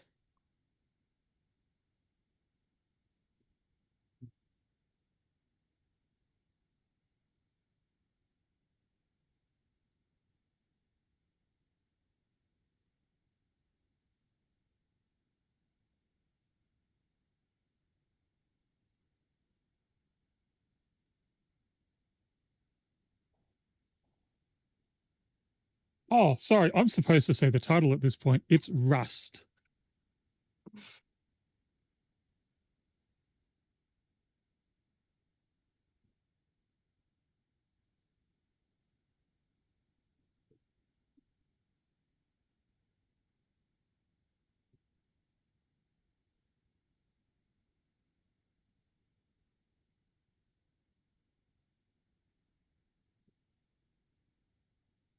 And we have an initial score of 87, a silver with distinction. And Chris, you're sitting on a 90. We would like to challenge. Yeah, I will, because I think we're only a couple of points away from getting this over the line to 90, and therefore I think maybe a bit of discussion and we can get there. So, this, for me, I just get a feel of something that has been layered down with a palette knife and like oils just put down onto canvas and layered and layered and layered, and those, there is just huge depth in terms of the layering in this image, from those oranges right on top with the cracks over the top of them, through to the whites and then the deep blues that sit below that. You really get a sense of just a piece of art that's been built up. You can imagine this on display in any public space. I think it would be incredibly well received. The color palette is very harmonious. It works well together. I'm just really impressed by it. I'm excited by it. It has an energy and vibrancy. So maybe if we can talk around what's holding people back from getting it over the line into gold, because I think technically it's been very well executed. And it has it's an extremely abstract piece. I'm not reading any particular story, but I can explore this image and find all sorts going on in it. Thank you so much for that, Chris. I'd like to hear from Alan next, please. Again, Phil, my score has been a bit soft in this one. I actually probably can't say too much about it. I feel potentially what kind of get me in the solid silver range was the top sort of middle to the right, where I felt like the brightness around the rest of the image and that sort of greeny kind of tone kind of pulled me down a bit. But again, I see lots in this image too, and I feel like I need to be coming up. I see a zip, I see organic life, I see lots of things. So yeah, happy to be talked up. Thank you so much, Alan. And Johans, you've got something you'd like to add? Yes. I gave it an 85, and I held myself back because I guess I was trying to find a story or something to put a hat on.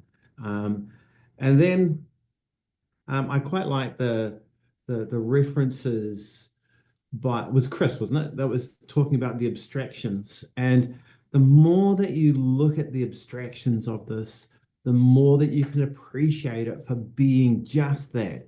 It's not trying to be a tree or a goblin or anything else. It's an abstraction. So then you enjoy your presence or your time in its presence. And it is enjoyable. You're not pulling it apart for faults or tricks of the eye where you go, oh yeah, I know how they did that. It's really rich and it rewards you. I don't know why I only gave it 85. Okay, thank you so much, Johannes. Mika, you just had something to add. You were I up there did. as well with an 89. I was very close at 89. And the thing that did hold me back was I did see something in this, something figurative in this painting. And I'm going to call it a painting because that's really what it looks like up close. If you didn't know it was a photograph, you'd swear it was a painting. But I saw a fish without its head. And that distracted me to the point where I couldn't enjoy the abstraction. But having spent time really looking, I think that the funny thing is the fact that the fish has not got its head keeps me going back to the tail. And I keep looking there and there's plenty to enjoy there. So I actually think it's quite successful because even when you look at the area that isn't where it's all happening, there's a lot to appreciate. So I will be coming up to gold, and I'm glad that we have a challenge. Excellent. Back to you, Chris. So yeah, just to explain maybe how clever this is, I think we all have a number of tools available to ourselves to hold the viewer's attention in an image, and this I would say the photographer here has done an expert job of managing that. It's not been over processed to my eye. There is a range of textures from those cobalt and cyans in the left hand side of the image and the smoothness there. But even when you go into them, there's ripples and textures that you can explore. It's just been so expertly handled. The photographer has kept our eye in the right places by applying contrast in the right places and saturation, but not oversaturating. I just think they're an expert in post-production to do this, and it's a very, very enjoyable piece. And let's see if we can get this into the gold category. Okay, thank you so much, Chris. I'll get you to hold your score at 90, and can judges please re-enter your scores?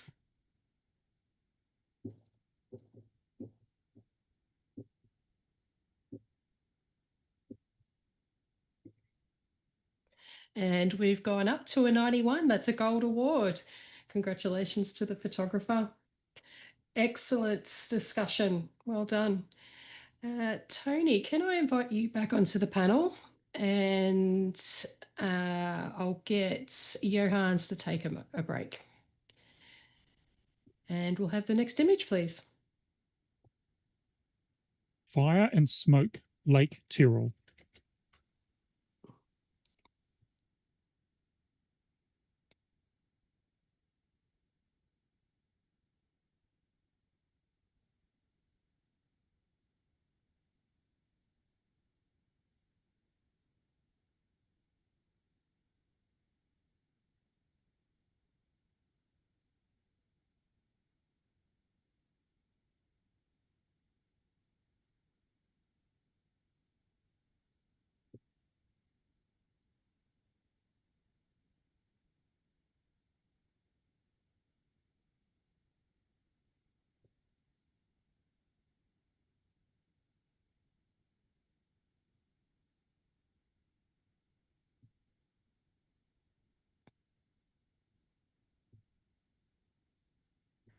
Very consistent scoring there. A silver award at 82. And Alan, you've got something you'd like to say? Congratulations on getting that award. Well done. I feel like you've got some beautiful sort of texture, and the difference that you have there with that almost milky stain flowing out to the contrast to the sharpness that you have in that sort of bottom. The one of the things that kind of sort of held me back was looking at the shadows you have in that sort of bottom corner, how they're all very blue, which does contrast the rest of the image a little bit. Just those little blue dots kind of took it away from me. And in general, the flow of the image, like we keep trying to, my eye is just attached to the bottom of the frame, and I have to really force myself to look up. So yeah, apart from that, I think it's been done really well. So congratulations on your award. Thank you so much, Alan. Can I get Tony take a minute and Alan take a minute, and I will get Johannes and Matt to rejoin the panel. And we'll have the next image, please. This image has no title.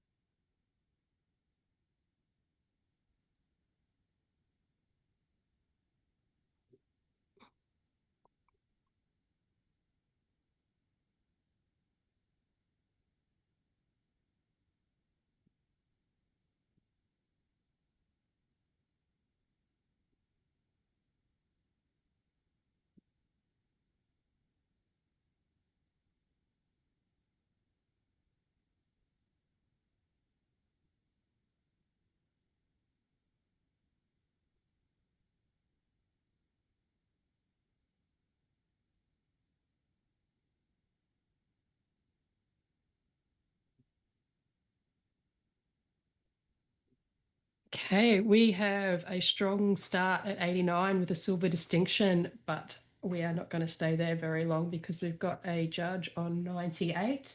Johannes, go for it. Cool. Good. What I love about this ribbon of scenery is that it's so well held and well bendy through this image, and it is divided in a way which gives us calm and then it gives us chaos. But in the top half of this image, I see a landscape, a really landscape along a ribbon, and there's trees and there's activity, and then behind it there's more trees. It's a forest, and then it's so beautifully colored. It's so wonderfully held in. There's details everywhere. Underneath is this wonderful calm which rests underneath, holding it in place so that we can just enjoy this image for this trail that it takes us on with that beautiful thread of white as it runs through. It's just spectacular and very original. Thanks for that, Johannes. I'd like to hear from Chris. You're sitting on 84. Yeah.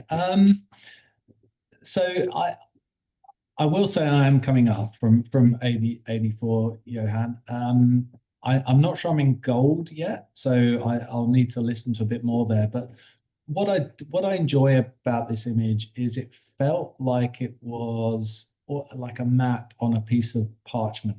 You know, that was the feel that I was getting from this, and I quite enjoyed almost the overlay of a straight down view of a meandering river, and then almost in the top third of the image, it felt like you had a straight on view of a mountainside sort of thing. You could sort of imagine it being almost a colorized version of a Tolkien-esque sort of an image out of a Tolkien book, for example, or you know what I mean.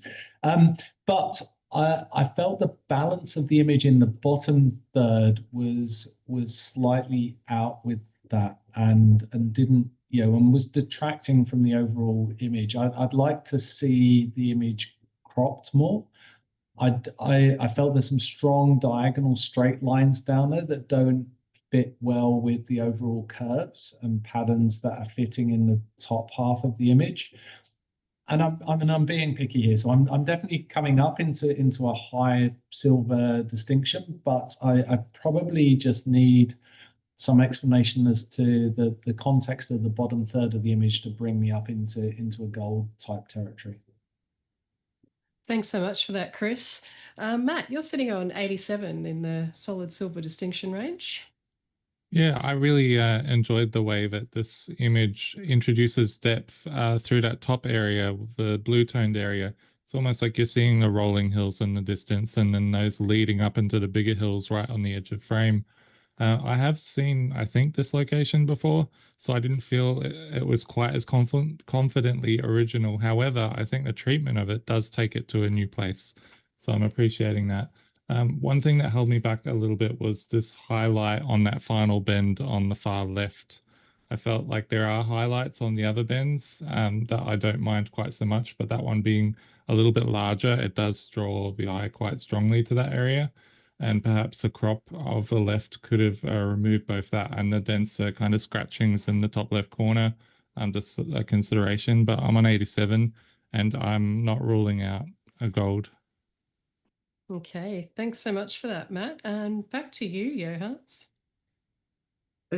I see this as a ribboned thread of landscape that's been bent and twisted and has a one-dimensionality of it. It's been placed flat almost in a background of other trees and forest. What I love about this most is the fact that it feels like it's been painted with a large brush of blue, and that blue sweeps across the landscape in the top half. In the bottom half, you've got this still and this calm, and the bottom half is divided into two parts, one which has that angular effect that you were talking about, and that is like a base upon which the rest exists. For me, it's a dance, an abstract dance done in paint. I've given it a 98.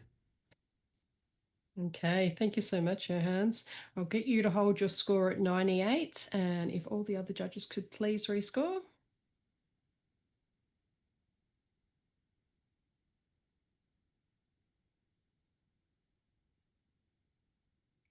And we stay at 89, silver with distinction. Congratulations to the photographer. Great discussion, judges. And I will invite Tony back to the panel now, and I will get Mark to take a break. And we'll have the next image, please. Centipede, Lake Tyrrell.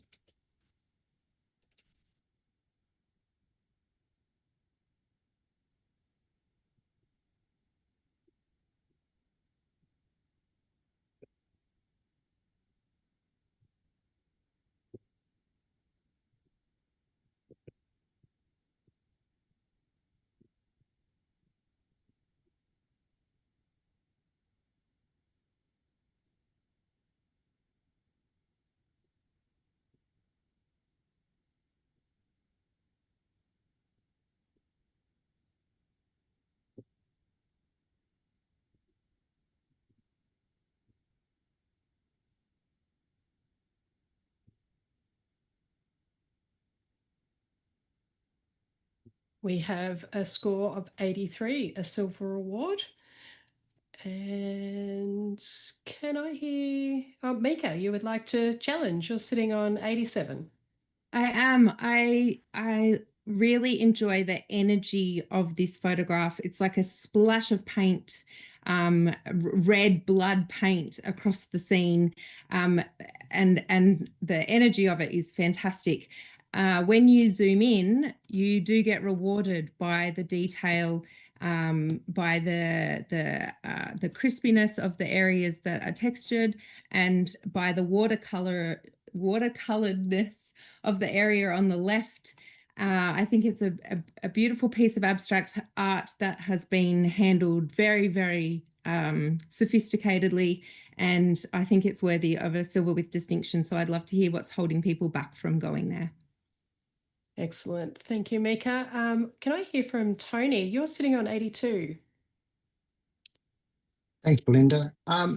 Yeah, I think there's a lot of the reasons that Mika raised that why I've given it a silver award. But what's holding me from going higher is while it's strong and creative and there are some clear strengths in it, I also feel that it is unresolved in its composition. I find the composition is awkward, respectfully, because there's the content within the image, which is this striking red shape, which kind of asks for a different type of composition for me. I'm being visually pulled around by those tendrils going off to the left, but the base or the spine of that red shape is driving me down and then cutting me off at the bottom. And then I've got this sort of corner of the bottom right, which has got this bright patch. So I feel like while the textures and the color palette and things like that are very seductive, high energy, and as Mika pointed out, quite beautiful. For me, the composition feels like it's truncated in areas it shouldn't be, and then not opened up in other areas where it should be. So it feels a bit like it's a great idea that wasn't quite executed. It's particularly in the construction or the compositional phase. So I'm sort of sitting at silver, and that's why I'm comfortable with that, unless I hear something else. So yeah. Thank you, Tony. Chris, can I hear from you? You are on 81. Yeah, look, I'm pretty aligned with Tony on this in terms of the composition. I find myself falling out of the bottom of the bottom of the frame on this one. I wonder whether if the image was rotated 90 degrees, whether it would have a stronger foundation and I would have a better rotate it clockwise 90 degrees. I think that might ground me more. There's a couple of other things in here that there's the sort of yellow highlights, and there's some magentas around the edge of in the interface between the whites and the reds that feel a bit out of place to me. But the main issue for me is around the composition and the flow through the image. Okay, thank you so much, Chris. Back to you, Mika. I feel that this is a photo that you're supposed to feel tension with. I do feel that there's an element of being pulled apart, and I think that's intentional. I would not even consider rotating this image because it would remove that whole splash of energy, and it would be more like organic growth than this really visceral, violent splash. Which I think is very intentional. I will acknowledge that I think a little crop off the right and a crop off the bottom for that last little chunk that just seems a little awkward. I think that would benefit the image, but I don't think it keeps the image from going to a silver with distinction. I think it prevents it from going to a gold. So I think it's a very painterly image. It's a very abstract image. You can certainly read a lot into it. And I think it's been really well handled. So I'm sticking at 87, and I encourage you to join me, or at least find a few more points for the photographer, because I do think it's a really sophisticated picture. Okay, thank you so much, Mika. Get you to hold your score at 87 while everybody else can please re-enter their scores.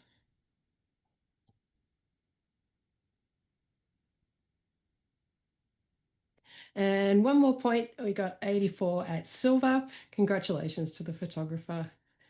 Great discussion.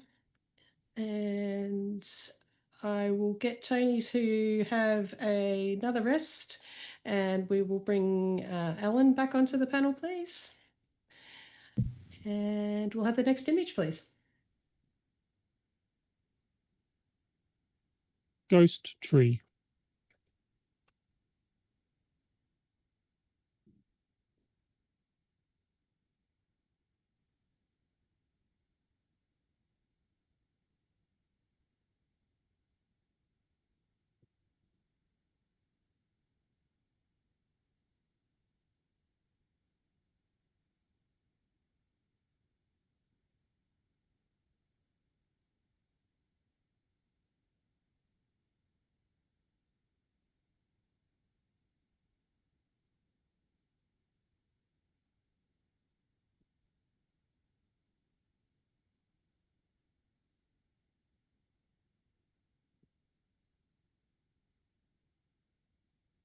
We have a silver award, 83. Congratulations to the photographer.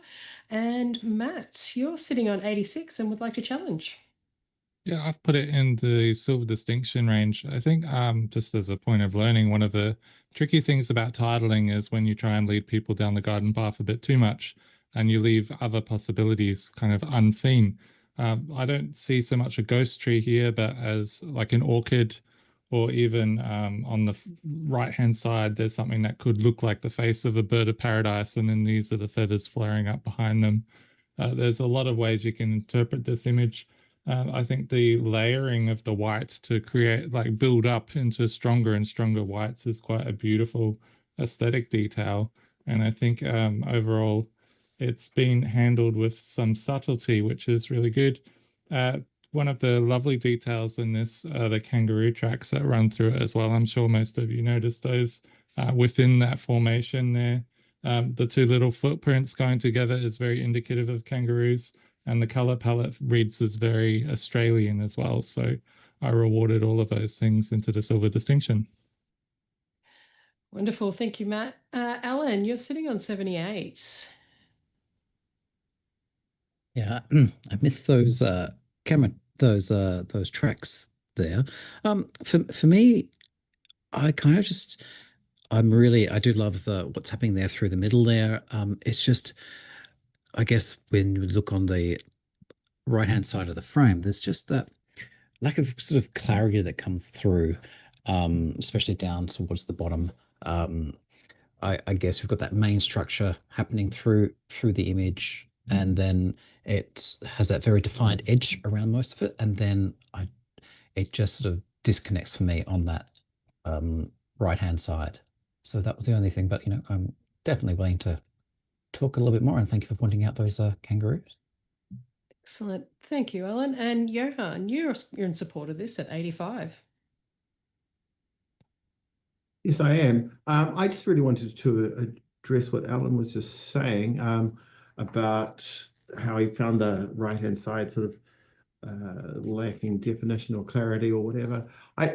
I understand what you're saying there, and I kind of agree with you, but it's actually forgiven by the sharpish, darkish element in the top right-hand corner, which kind of lets you anchor on something else as well. So it gives it almost a depth.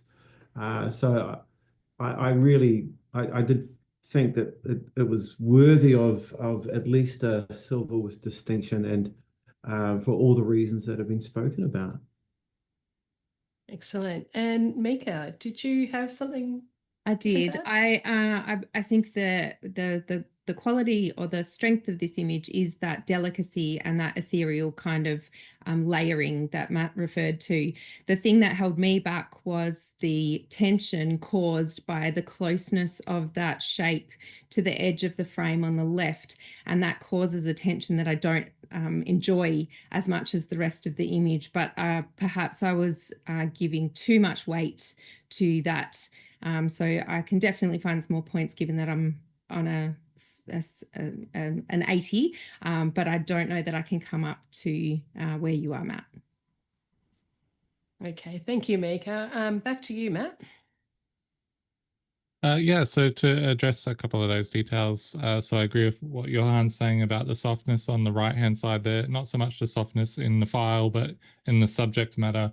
I actually think that gives it a little bit of contrast as well. Like, it's actually quite nice to see an aerial photograph where you can find detail, but you can also find softness that offsets it.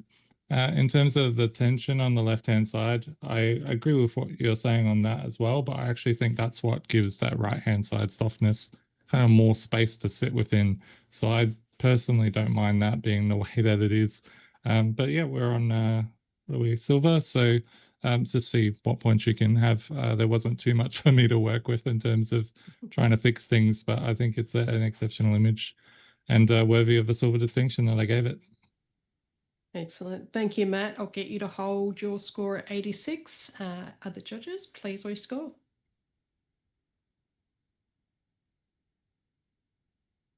And we made it. Silver distinction, 85. Congratulations to the photographer. Good discussion, guys. I will ask Mark said to please return to the panel, and Chris Saunders, please take a break. And next image, please.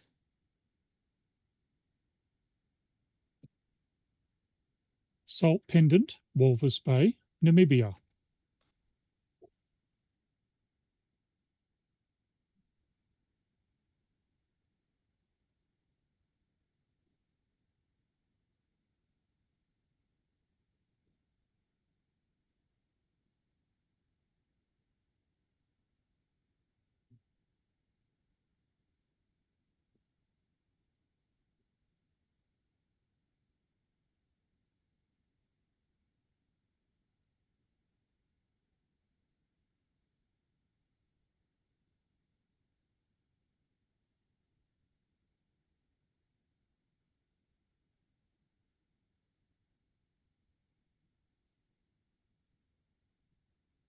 And we have an initial score of 87, silver with distinction. And Alan, you're sitting on 91 and would like to challenge. Yeah, this is absolutely stunning. The tonality, we kind of get through this, that vivid reds that come through, and you also get that sort of the shape that you have of the main image. It almost has that replication of something that is very kind of African feel. Again, the texture you get through that sort of top right hand corner, just the framing all around the whole central aspect is absolutely stunning. It seriously does look like it is a hanging necklace artwork. It is absolutely very strong central vertical lines coming right down the middle is just amazing. So I'd love to see this come up. Excellent. Thank you, Alan. And can I hear from Mark? You're sitting on 84. Yeah, look, the visual impact of this image is astounding. The composition and color management is beautiful. All the post-production is flawless. The thing that really held me back was it looks like some high res image overlay which hasn't mapped concisely in camera, and so we're seeing these little duplications and jittering through the image, particularly kind of at the lower right hand side of the red components of the imagery, and it's just kind of holding me back on that technical side of things. I think, you know, what an amazing composition, but it's just kind of fallen over on that technical aspect for me. Thank you so much, Mark. And can I hear from Matt? You're on 88. Yeah, I think Mark nailed it. I would also point out that at the very top of the frame, there's some kind of like faded coloration as well, kind of in that diamond shape. For me, when I first saw this, it was instant gold. The impact is incredible. And so it's a little disappointing to find those areas of blur and other things. Okay. Thank you, Matt. And back to you, Alan. Sometimes that little bit, sometimes it's sort of skipping those little things that to get it up to that next level is just what we need to do, because if we pull back and don't look into it all that closely, we see an absolutely stunning piece of art. And I definitely believe it should be up in that sort of gold area. Yeah, it's amazing. So I'd love to see it come up. It's a very strong, solid silver distinction at the moment. So if it comes up a little bit higher, that'd be great. Okay, thank you, Alan. Can I get you to hold your score at 91? And if everyone else could please rescore.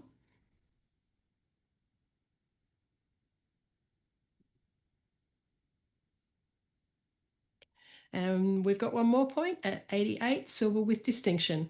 Congratulations to the photographer, and great discussion, guys. And Tony, I'd like to invite you back onto the panel. And Mika, why don't you take a little break? And we'll have the next image, please. Guilin, China.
Alan, can I have your score, please? Oh, sorry.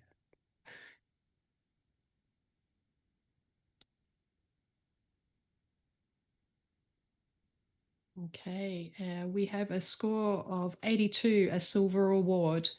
Congratulations to the photographer. And can I hear from Tony? Yeah, I'll be transparent here. I actually scored 86 and then I went to change my score to an 83. And the reason I was going to change it, well, first of all, the reason I gave it an award was because I enjoyed the color palette. I enjoyed the drama that was coming from the light, and I enjoyed the cropping, the panoramic cropping. And I was a little bit quick on the trigger.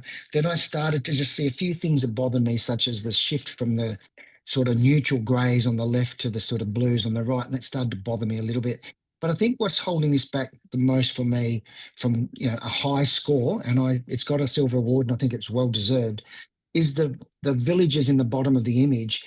It's kind of, it's like you can't do much about it, but at the same time they distract and they cause an edge tension. They cause this sort of these little ripples along the bottom as you're looking at. Instead of having this beautiful, abstract, ethereal image to look at, you kind of get distracted as you go down and drive down with the rays of light. You get to the bottom, and suddenly there's all of these little bits and pieces which are half cut off.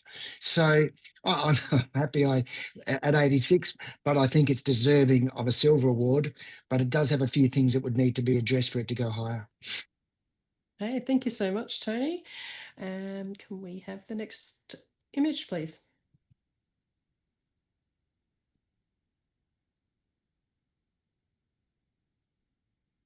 Netball courts.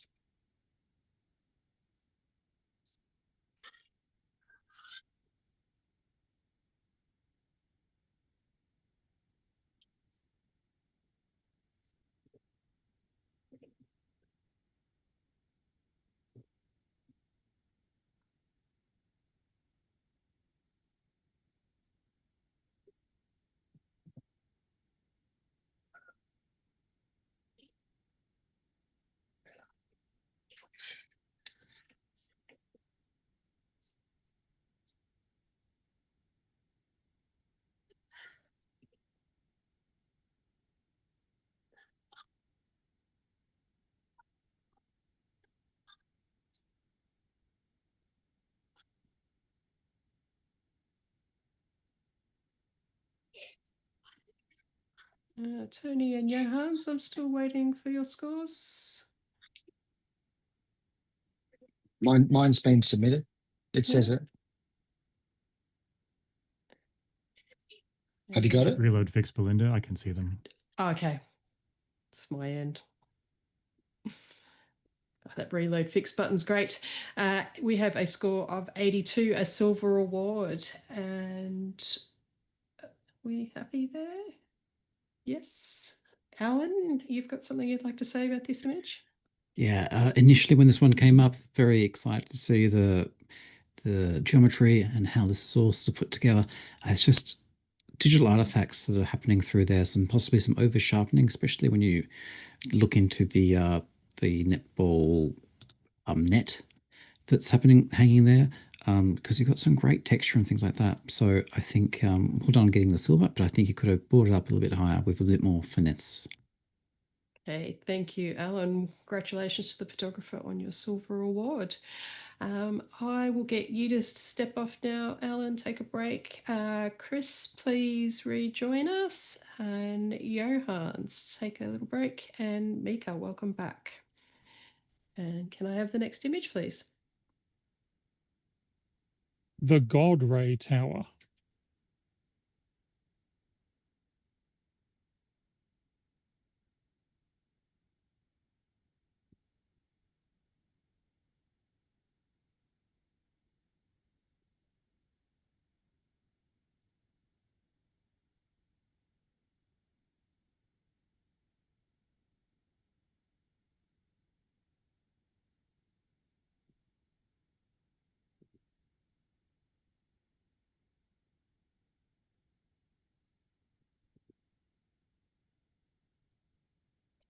And we have a Silver Award 81. Congratulations. Can I have a comment from Chris, please? Don't forget to turn your microphone on. Sorry, Chris, I broke the record.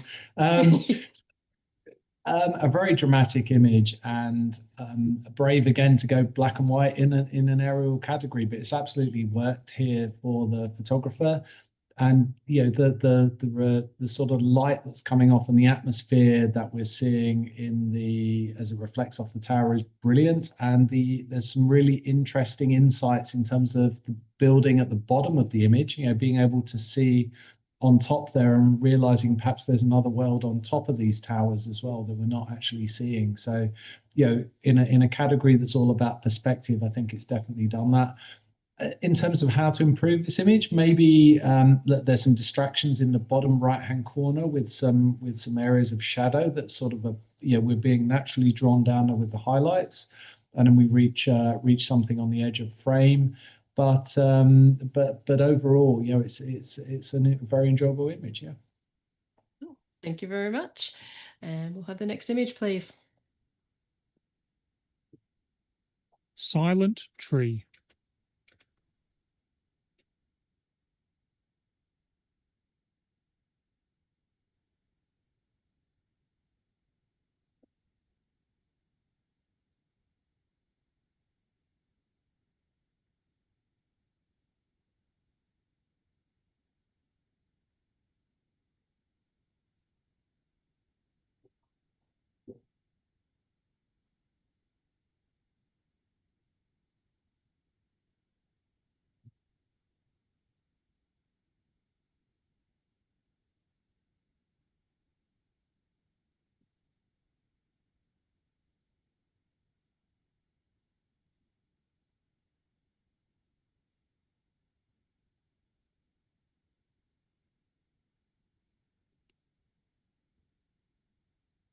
And we have an initial score of 87, silver with distinction.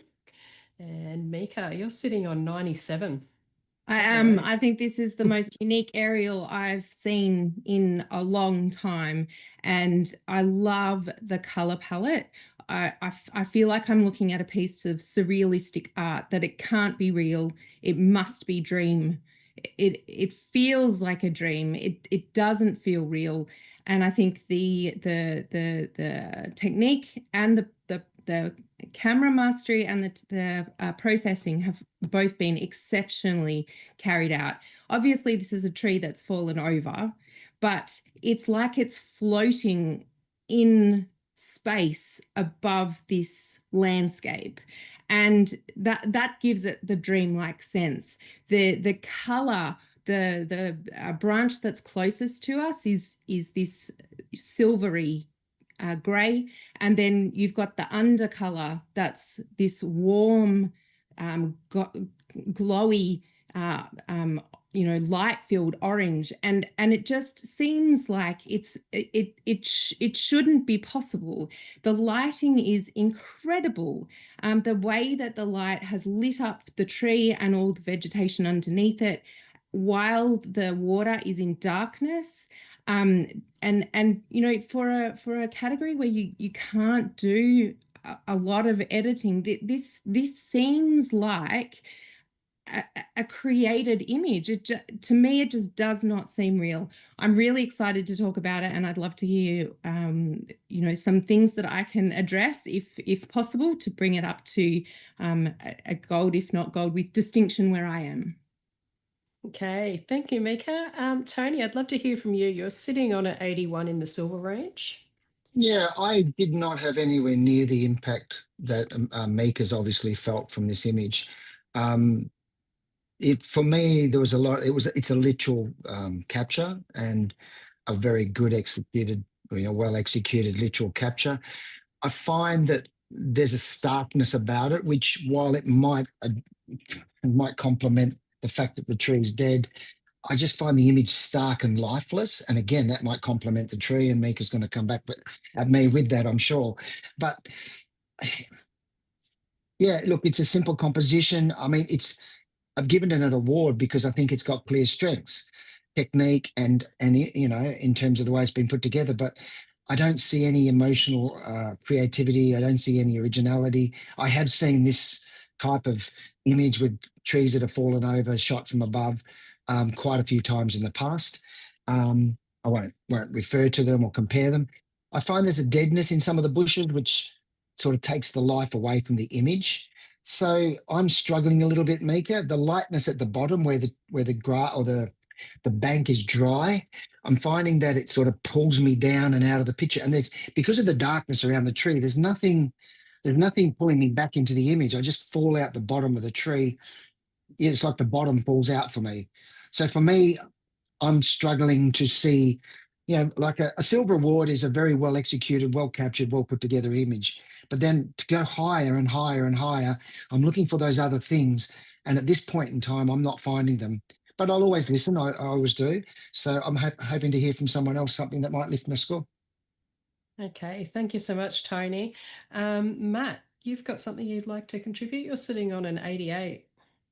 Yeah, I went to 88 and I feel like I was in between those two opinions a little bit, but then the longer I sat with it, the more I appreciated the starkness and almost like the sterileness of it. I was kind of thinking, oh, do I want like maybe a bird on one of the branches or to be able to see some form of life other than the shrubs around it? And then I thought, well, no, if I were to actually have a duck or something sitting there, maybe that makes the image too much about the duck and not about this gorgeous tree.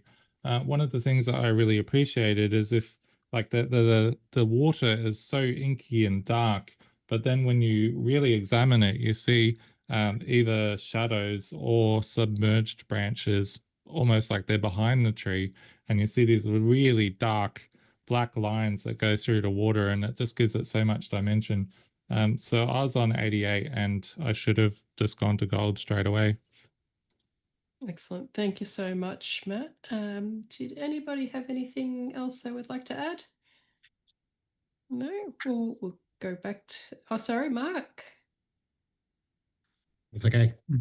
You're good? No worries. All right, back to you, Mika.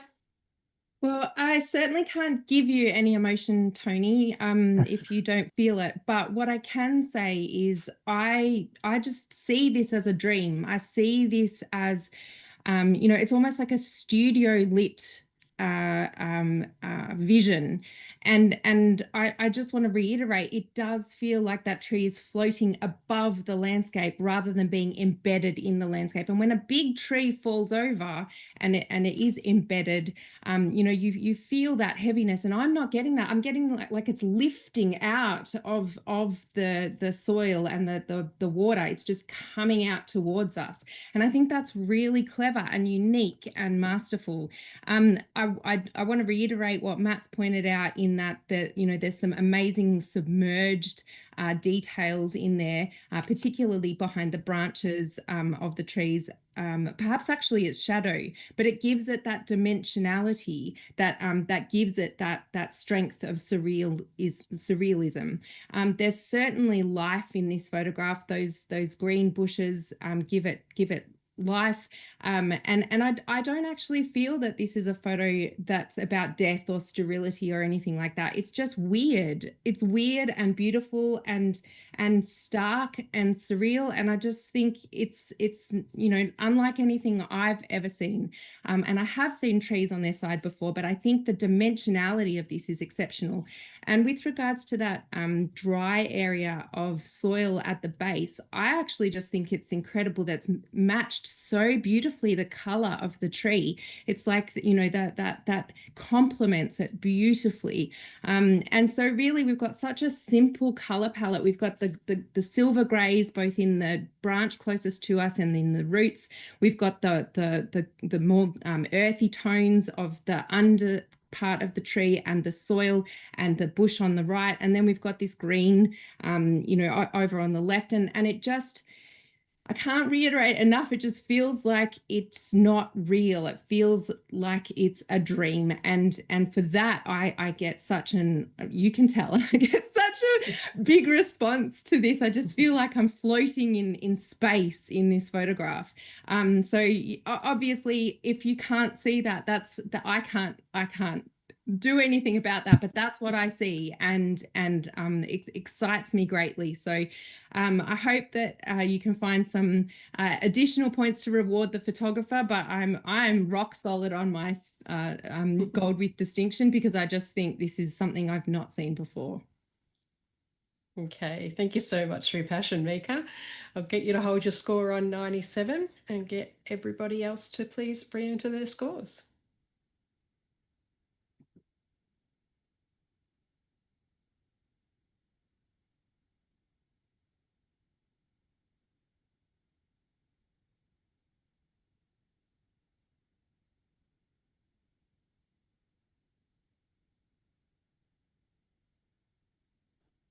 And we now have a stronger silver with distinction at 89.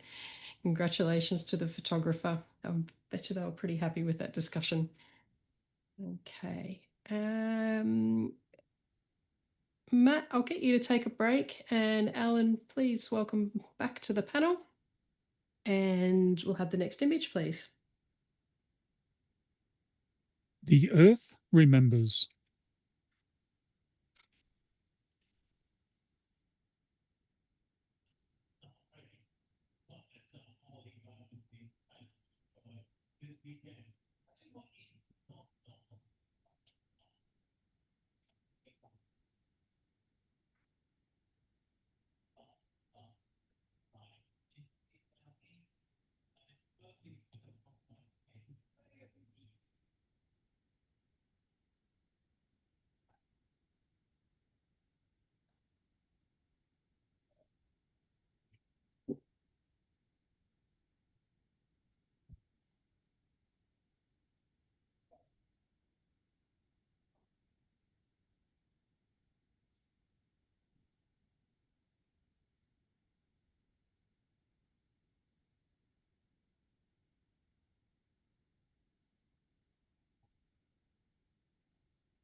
And we have an initial score of 92.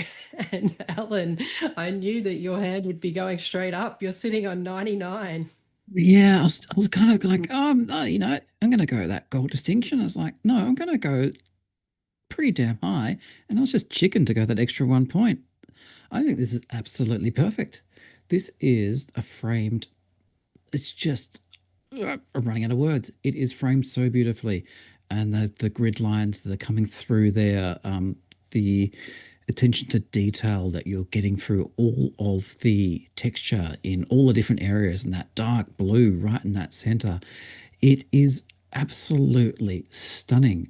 Again, the framing, the perfect symmetry of that framing around the edge, how even it is, those lines that come through, and then, you know, you also got those the white little flecks along the bottom of the frame. It's just absolutely beautiful. And then that, oh, I don't even know what it is, but you know, that line, the bit of land that comes up, and then you've just got that little strange little eye thing that comes from the end of that platform in the middle that just comes out to right next to that dark blue, and you know that the contrast in the middle there of that dark blue and those orange. Oh, this is crazy. All right, talk me down, people. Come on, dare you.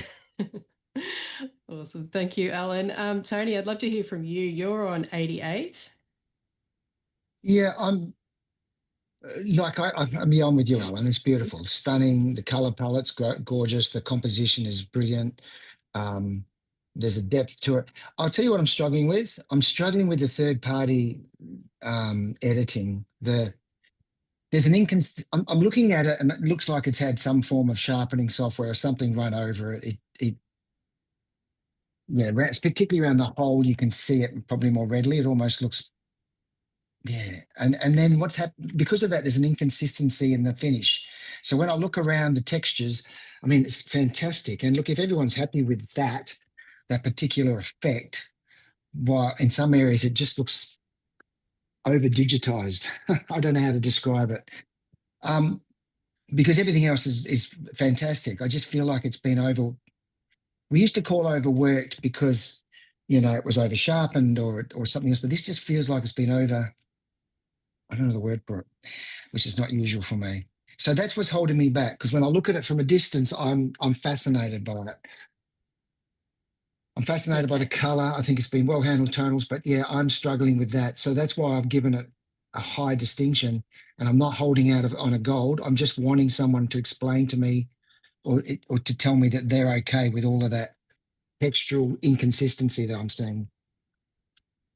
All right. Thank you so much, Tony. Well, everybody looks like they want to have a chance to speak to this image. So we'll start with Mark. What have you got to add?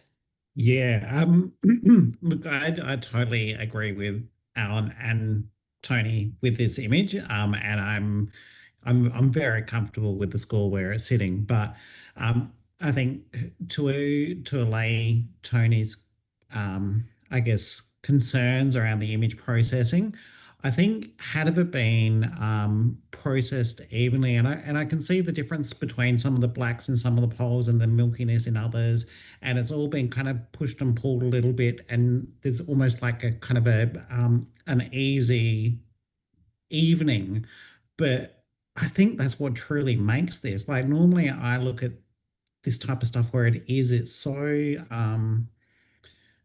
almost detached from photographic imagery that I recoil a little bit, but then I get drawn into the overwhelming three-dimensionality that's still communicated through this superbly framed scene with spectacular color palette, managed beautifully, everything's in gamut.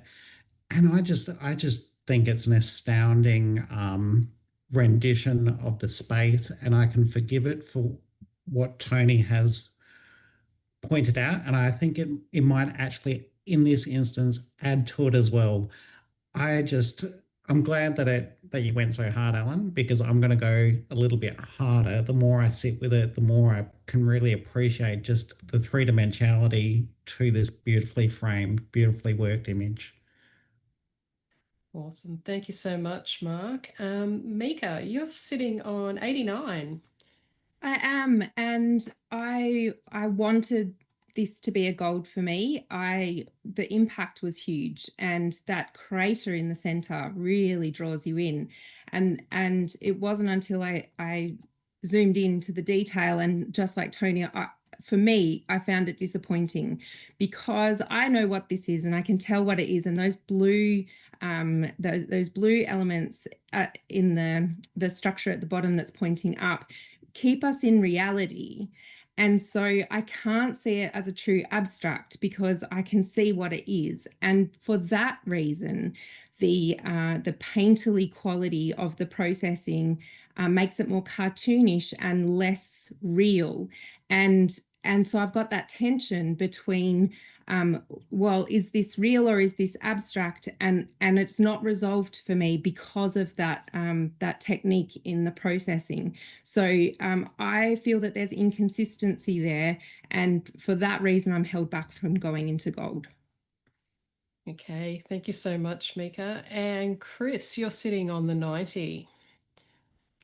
Yeah, so I definitely agree with everything that's been said. So I'm not going to go back over that, but the liquefaction effect, or whatever you want to call it, that whether that's how it comes across to me, like there's been a liquefaction around that edge of the water.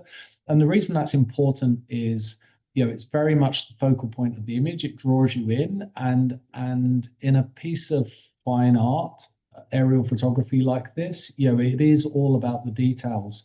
And so you really want to explore those high contrast edges, and that's where it becomes problematic for me. Putting that to one side, let's talk about some of the feelings in this image. And I really like that almost like stethoscope thing that's coming out the end of that jetty, and it's almost like a medical assessment in terms of monitoring what's going on there and trying to understand the health of this. So if you put that in the context of what we're an environmental statement, I think that there's certainly a lot to really like in the image from that perspective. I think I've got some opportunity to come up. I'm not sure I'm up in gold distinction, but I definitely got a few more points in me, I think, Alan. Excellent. All right, back to you, Alan. All right, so I have lots of notes. When you go 99, you make notes. You know what? As you said, Tony, I don't mind. There you go. You said, I really don't mind about that. And whatever it's called, that liquefaction. It's so good to see something that's actually kind of smooth and clean rather than that's been over sharpened. And that the fact that there is contrast within this image, but it's not that sort of standard contrast that we are used to, that harsh sort of shadow contrast. But this does have harsh shadows in it. And so the fact that we have that processing field, I never even noticed that. I was just looking at this as a dimension, a gateway to another dimension. And, we can just jump off our little alien spaceship there and get into it. It is so beautiful. And then, another element too is the lines that we have through this just bring us into like the old school photogrammetry feeling, like the old school aerial photos where everything was in squares and they were used for measurement. So that is absolutely beautiful. And yeah, it basically, I never saw this as abstract. I don't see this as abstract. I don't know why we need to see this as abstract, because it's quite clearly what we're looking at is not abstract. So for me, it takes me out of the abstract. I was never in the abstract in the first place. An image like this does not need to be abstract. In fact, we can see what it is, and the fact that this actually exists out there and it's been presented to us in such a beautiful way. It's crazy. All right, I'm done. I gotta stop talking. All right, Alan, you are on 99. Please hold your scores, and I will get everybody else to please re-enter.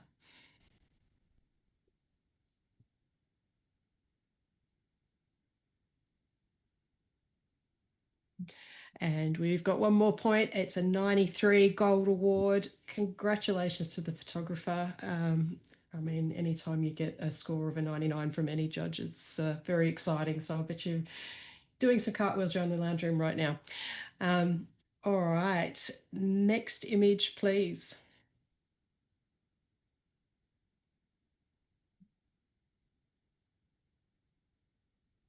Stars.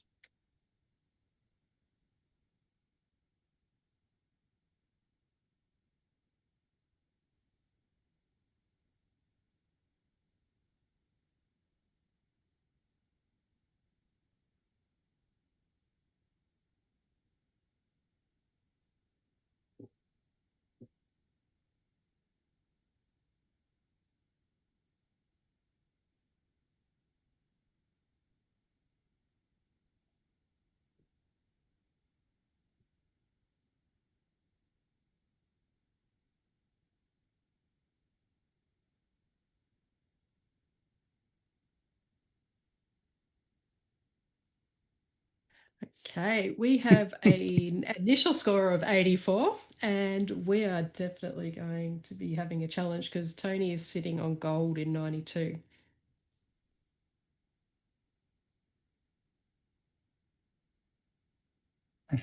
It's interesting, isn't it, how people go different? I've pretty much given this a gold on the originality of the concept in a field where we are bombarded with pareidolia, where we're bombarded with images that everybody's looking for something that they can find in the image. And for me, when this one, even in the preview, it came around and it was just, even I didn't know what the title was, obviously. As soon as it came around, I said, oh, look, it looks like a night scene or a moonlit scene with a stark tree and stars all around it, which is interesting because we're talking about a really bright sky, and that level of visual communication in a poetic way which is what I'm looking at. That's not easy to do, and that makes for an exceptional piece of imagery from my perspective. So then when I hear the title stars, I thought that's pretty clever. And then when I go look around the picture, now I look at those stars, and obviously they're not. It's almost like the negative of stars. And I look around what would be the landscape or the ridge, the range. Nothing about it takes me away from that original level of pareidolia, that original level of this is somebody who's trying to say something very simple, quite quite poetic, visually poetic, and they've exceeded. They've exceeded in terms of concept. They've exceeded in terms of originality. The execution of the image. There's a slight vignette which I don't mind. It holds my attention to the middle. There's an extra sort of stronger looking tree on the right. Does that bother me? Look, if that wasn't there and it was a single tree and it was more minimalistic, maybe I would have gone into gold distinction, but it's not a problem. I just see it as a choice maybe that I would have cropped slightly differently, but that's the only thing holding me back. The color palette works beautifully and there's something about it that's magical. And the execution, the craft is all there, but it's that visual communication and visual poetry that instantly threw me into gold. Thank you so much, Tony. I'd like to hear from Alan because you are on the other end of things at 77. Yeah, I appreciate the extra little help you've given me there, Tony, to come up a little bit.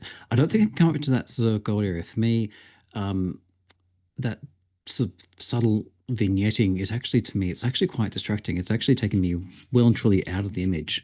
And so for me, that kind of pulls me out. And I feel like I love the idea of the horizon, the mountaintops, and with the tree coming out of the top, but I kind of feel like we've got too much at the bottom. I don't think we need that much information at the bottom of that range. I feel like we could crop up a little bit more, and I do personally find that extra tree on the right side really does take me away from what is that beautiful image right there in the middle. Thanks so much, Alan. And I'd like to hear from Mika. You're sitting on 84, so right there on the average. I am, and I rewarded the photographer for the originality of the image, and I love that idea of a tree standing in the night sky. I felt that the bright sky was a little dull, but then I reminded myself, well, I feel like it's a night sky, so I'm okay with that. The one thing that I really couldn't look past is along the, let's call it the ground level line, because if we're looking at it as a tree, that makes sense.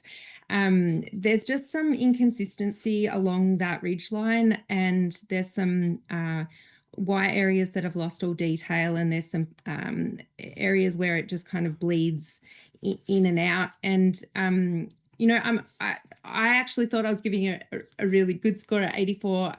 So I feel like it's a beautiful photograph, and it's showing us something that is unusual. But I feel like there are some areas that just hold it back from going up into that higher range of scores.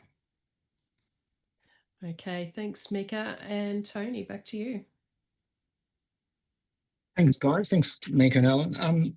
Yeah, I actually enjoyed the edging because I found that it brought a level of whimsy that, when you're out, and this is the part of my brain that probably gave me the most enjoyment, that it's a white sky, not a black sky. It's black or dark stars, not bright stars. And when you're out looking at something at night, you don't see hard edges because there's not enough light. It's like this softness in the night. And then every now and then you see something hard like a tree or something that might catch an edge of light. And I'm seeing all of those things, but in a completely flipped color palette. I think the weight at the bottom without it, I feel like the tree on its own wouldn't be enough. It needs that bottom weight to give us an extra push to see it as a landscape. I think the rising of the landscape going towards the right and to that other tree provides a return, if you like, or a bookend, stopped us drifting out to the right. So I do enjoy that. I think the vignette's important because the other thing it's doing, as I look at it, there's a brightness in the middle and there's even slightly less stars. So I feel like I'm being invited into the picture and in through past the tree into the background, which takes me into the sky, into that sort of cosmos, if you like, feel. So there's all these subtleties, poetic subtleties that are bringing an addition to the narrative, but all complementary. So, yeah, I mean, it comes back to what's been said a couple of times. I think these abstract images that we're looking at definitely require, there's a personal response. For me, the personal response was extremely strong. I love the flip of the palette, and yet I can very quickly and easily see it for what they've asked me to see, even though the color palette's the opposite. And I feel like I'm looking at something in the middle of the night, and yet all the colors have been flipped. And I'm enjoying the whimsy that that brings, and I'm enjoying the poetry that it brings, and a very simple, obvious statement, which has been well titled, actually. I'm not big on titles at the best of times, but I thought I was kind of chuffed that when I saw the image and then they titled it, and I thought, wow, that's exactly what I thought. So that's why I sat on 92. We've all had a chance to speak. I'd encourage you to consider those comments, and hopefully you'll see it a few points, and maybe I think it's worth a gold every day of the week. Let's see what everybody else thinks. Hey, thank you so much, Tony. I'll get you to hold your score at 92, and if everybody else could please re-enter their scores.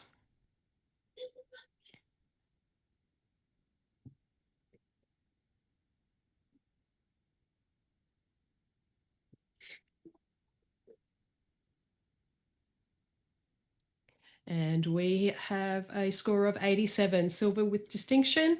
Congratulations to the photographer. Well done. Okay, I'm just going to ask Chris Saunders and Alan Moyle to take a break, and we'll have Matt and Johannes join us again. And can I have the next image, please? Paint splatter, Lake Tyrrell.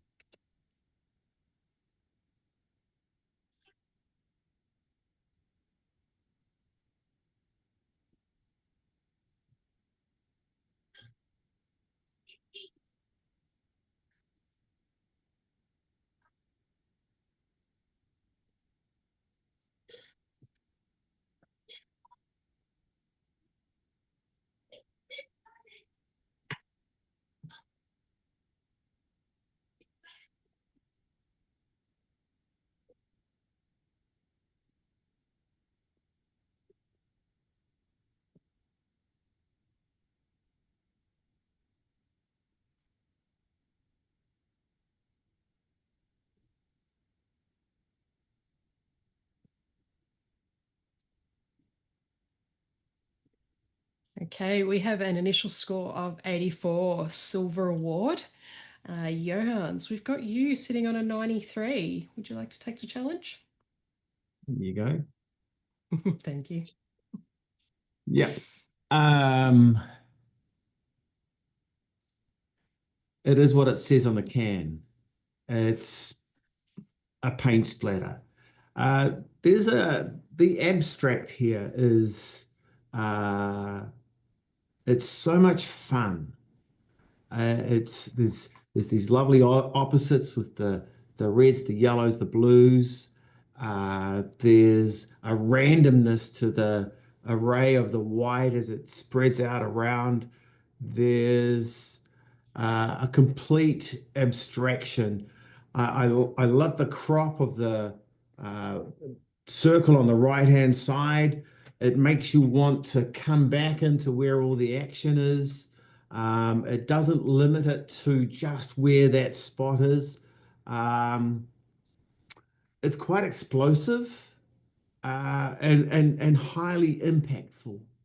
Yeah, I gave it a gold at 93. Excellent. Thank you, Johannes. Tony, I'll hear from you you're sitting on 78. Yeah, I pretty much agree with everything Johan said, as usual. But I find it's not been, respectfully, not been handled as well as I would have liked. I find that the contrast, not just overall, but within the image, is jarring, and that perhaps is something Johan enjoyed, the jarring nature of it. I find that white object on the right-hand side up towards the top, and those areas of white that drift out to the right, for me, that unbalances the composition. There's a brightness and a heaviness in the orange on the right, which also doesn't, creates a level of imbalance. I find some of the whites within the middle of the image are just a bit too stark for me. They're kind of overpowering everything else. So it's a little bit like there's all these great elements, but it's like listening to an orchestra and every instrument is playing so loud you don't hear any music. I'm sure there is something here, I can see it, but I think in terms of the editing, for me, it's just been, I think overcooked's not a fair word, but it's too loud, too much of it's too loud, and it's deafening for me, not in a pleasant way, not in an enjoyable way, but in a way that I feel like if it just got handled a little bit better, a little less of that harsh contrast, then every part of that image would have a chance to sing. But still looking at that top right corner as being a little bit of an issue. So 78, I'm saying it's been well done. It's highly competent. It's well executed. It's clear intent, but I don't know that it's been resolved and finessed and presented in a way that I'd give it an award. But I'm listening. I'm sure there'll be more coming back from Johan. Awesome. Thank you for that, Tony. Mark, you were in the silver distinction range at 86. Yeah, and again, I think I agree with both of the commentary that's been given on this image. The visual impact of this is really striking. Like, it comes around and it hits you in the face, smack bang. It is what it is. I think elevating this by the use of crop would have, really helped bring it into that gold level.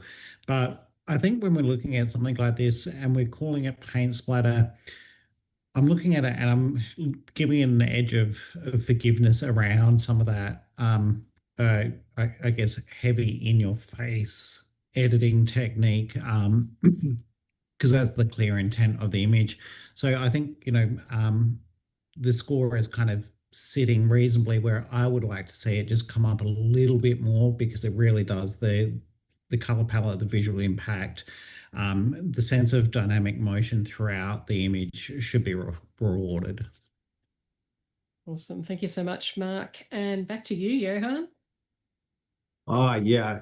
Hey, thanks, Tony, for your comments. You said it wasn't singing. I'm saying it's not singing either. I'm saying it's screaming. It's screaming, not singing. It's a wake you up in the morning. It's caffeine without the coffee. It's all of those things. It's impact, impact, impact. Let's not say overworking, the brightness of the treatment, the fact that it's not balanced, the fact that it's offset, off kilter, the fact that there's an edge to it that makes you curious about what else there is. This is screaming, not singing. I won't scream that you need a gold from it, but I'd love to see that. Excellent. Thank you so much, Johan. I'll get you to hold your score at 93, and if everyone else could please rescore.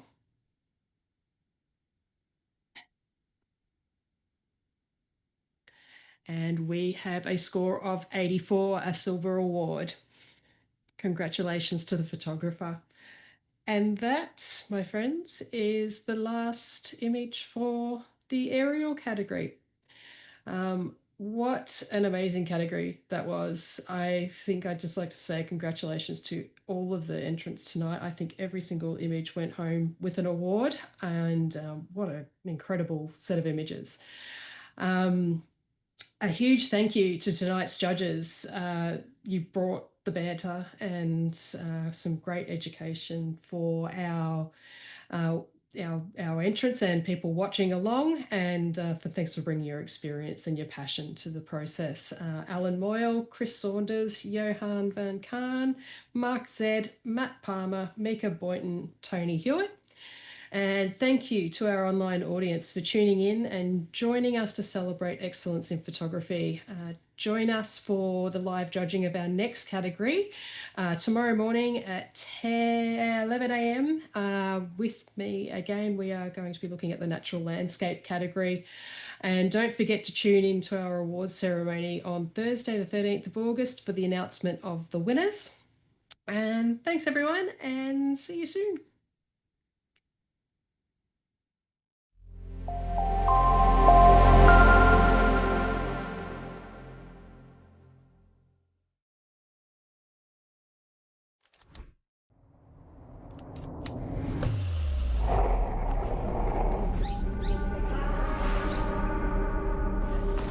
Wow, photographing the way I do, but with my colors, this will change everything.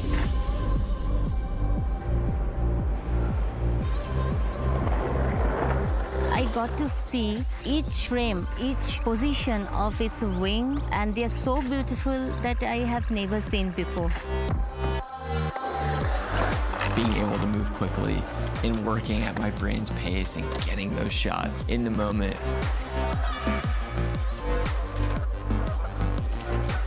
Having this camera allows you to go out and create the way you want to create.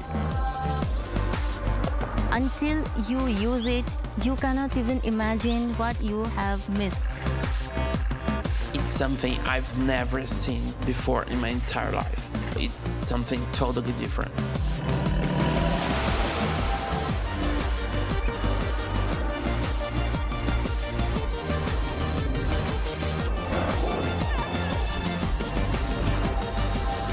Nikon Z6 III. Outperform.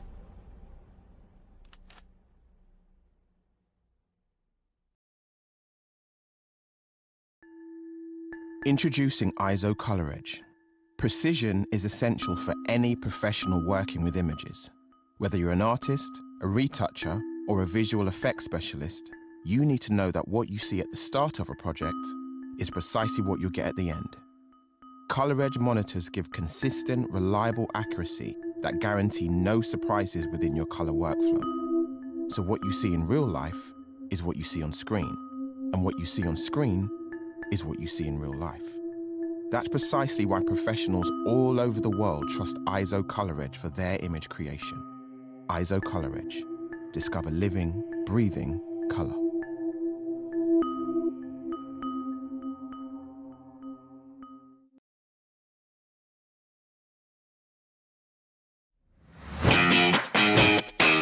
I'm Mark Rizzetto from the Professional Photography Business Network. A vibrant community from all around the world who's here to supercharge your business growth. This is not an expensive one-size-fits-all course. The PPBN is a network, An online educational platform with training and resources to suit everyone. from those just starting out to the seasoned pros. You can tailor your journey to suit your individual business needs and challenges, all at your own pace. And there's new content added every week. But success is only part of the experience. To us, community is super important as we all know business can be lonely. So join us today. PPBN is your unfair advantage. Let's do this.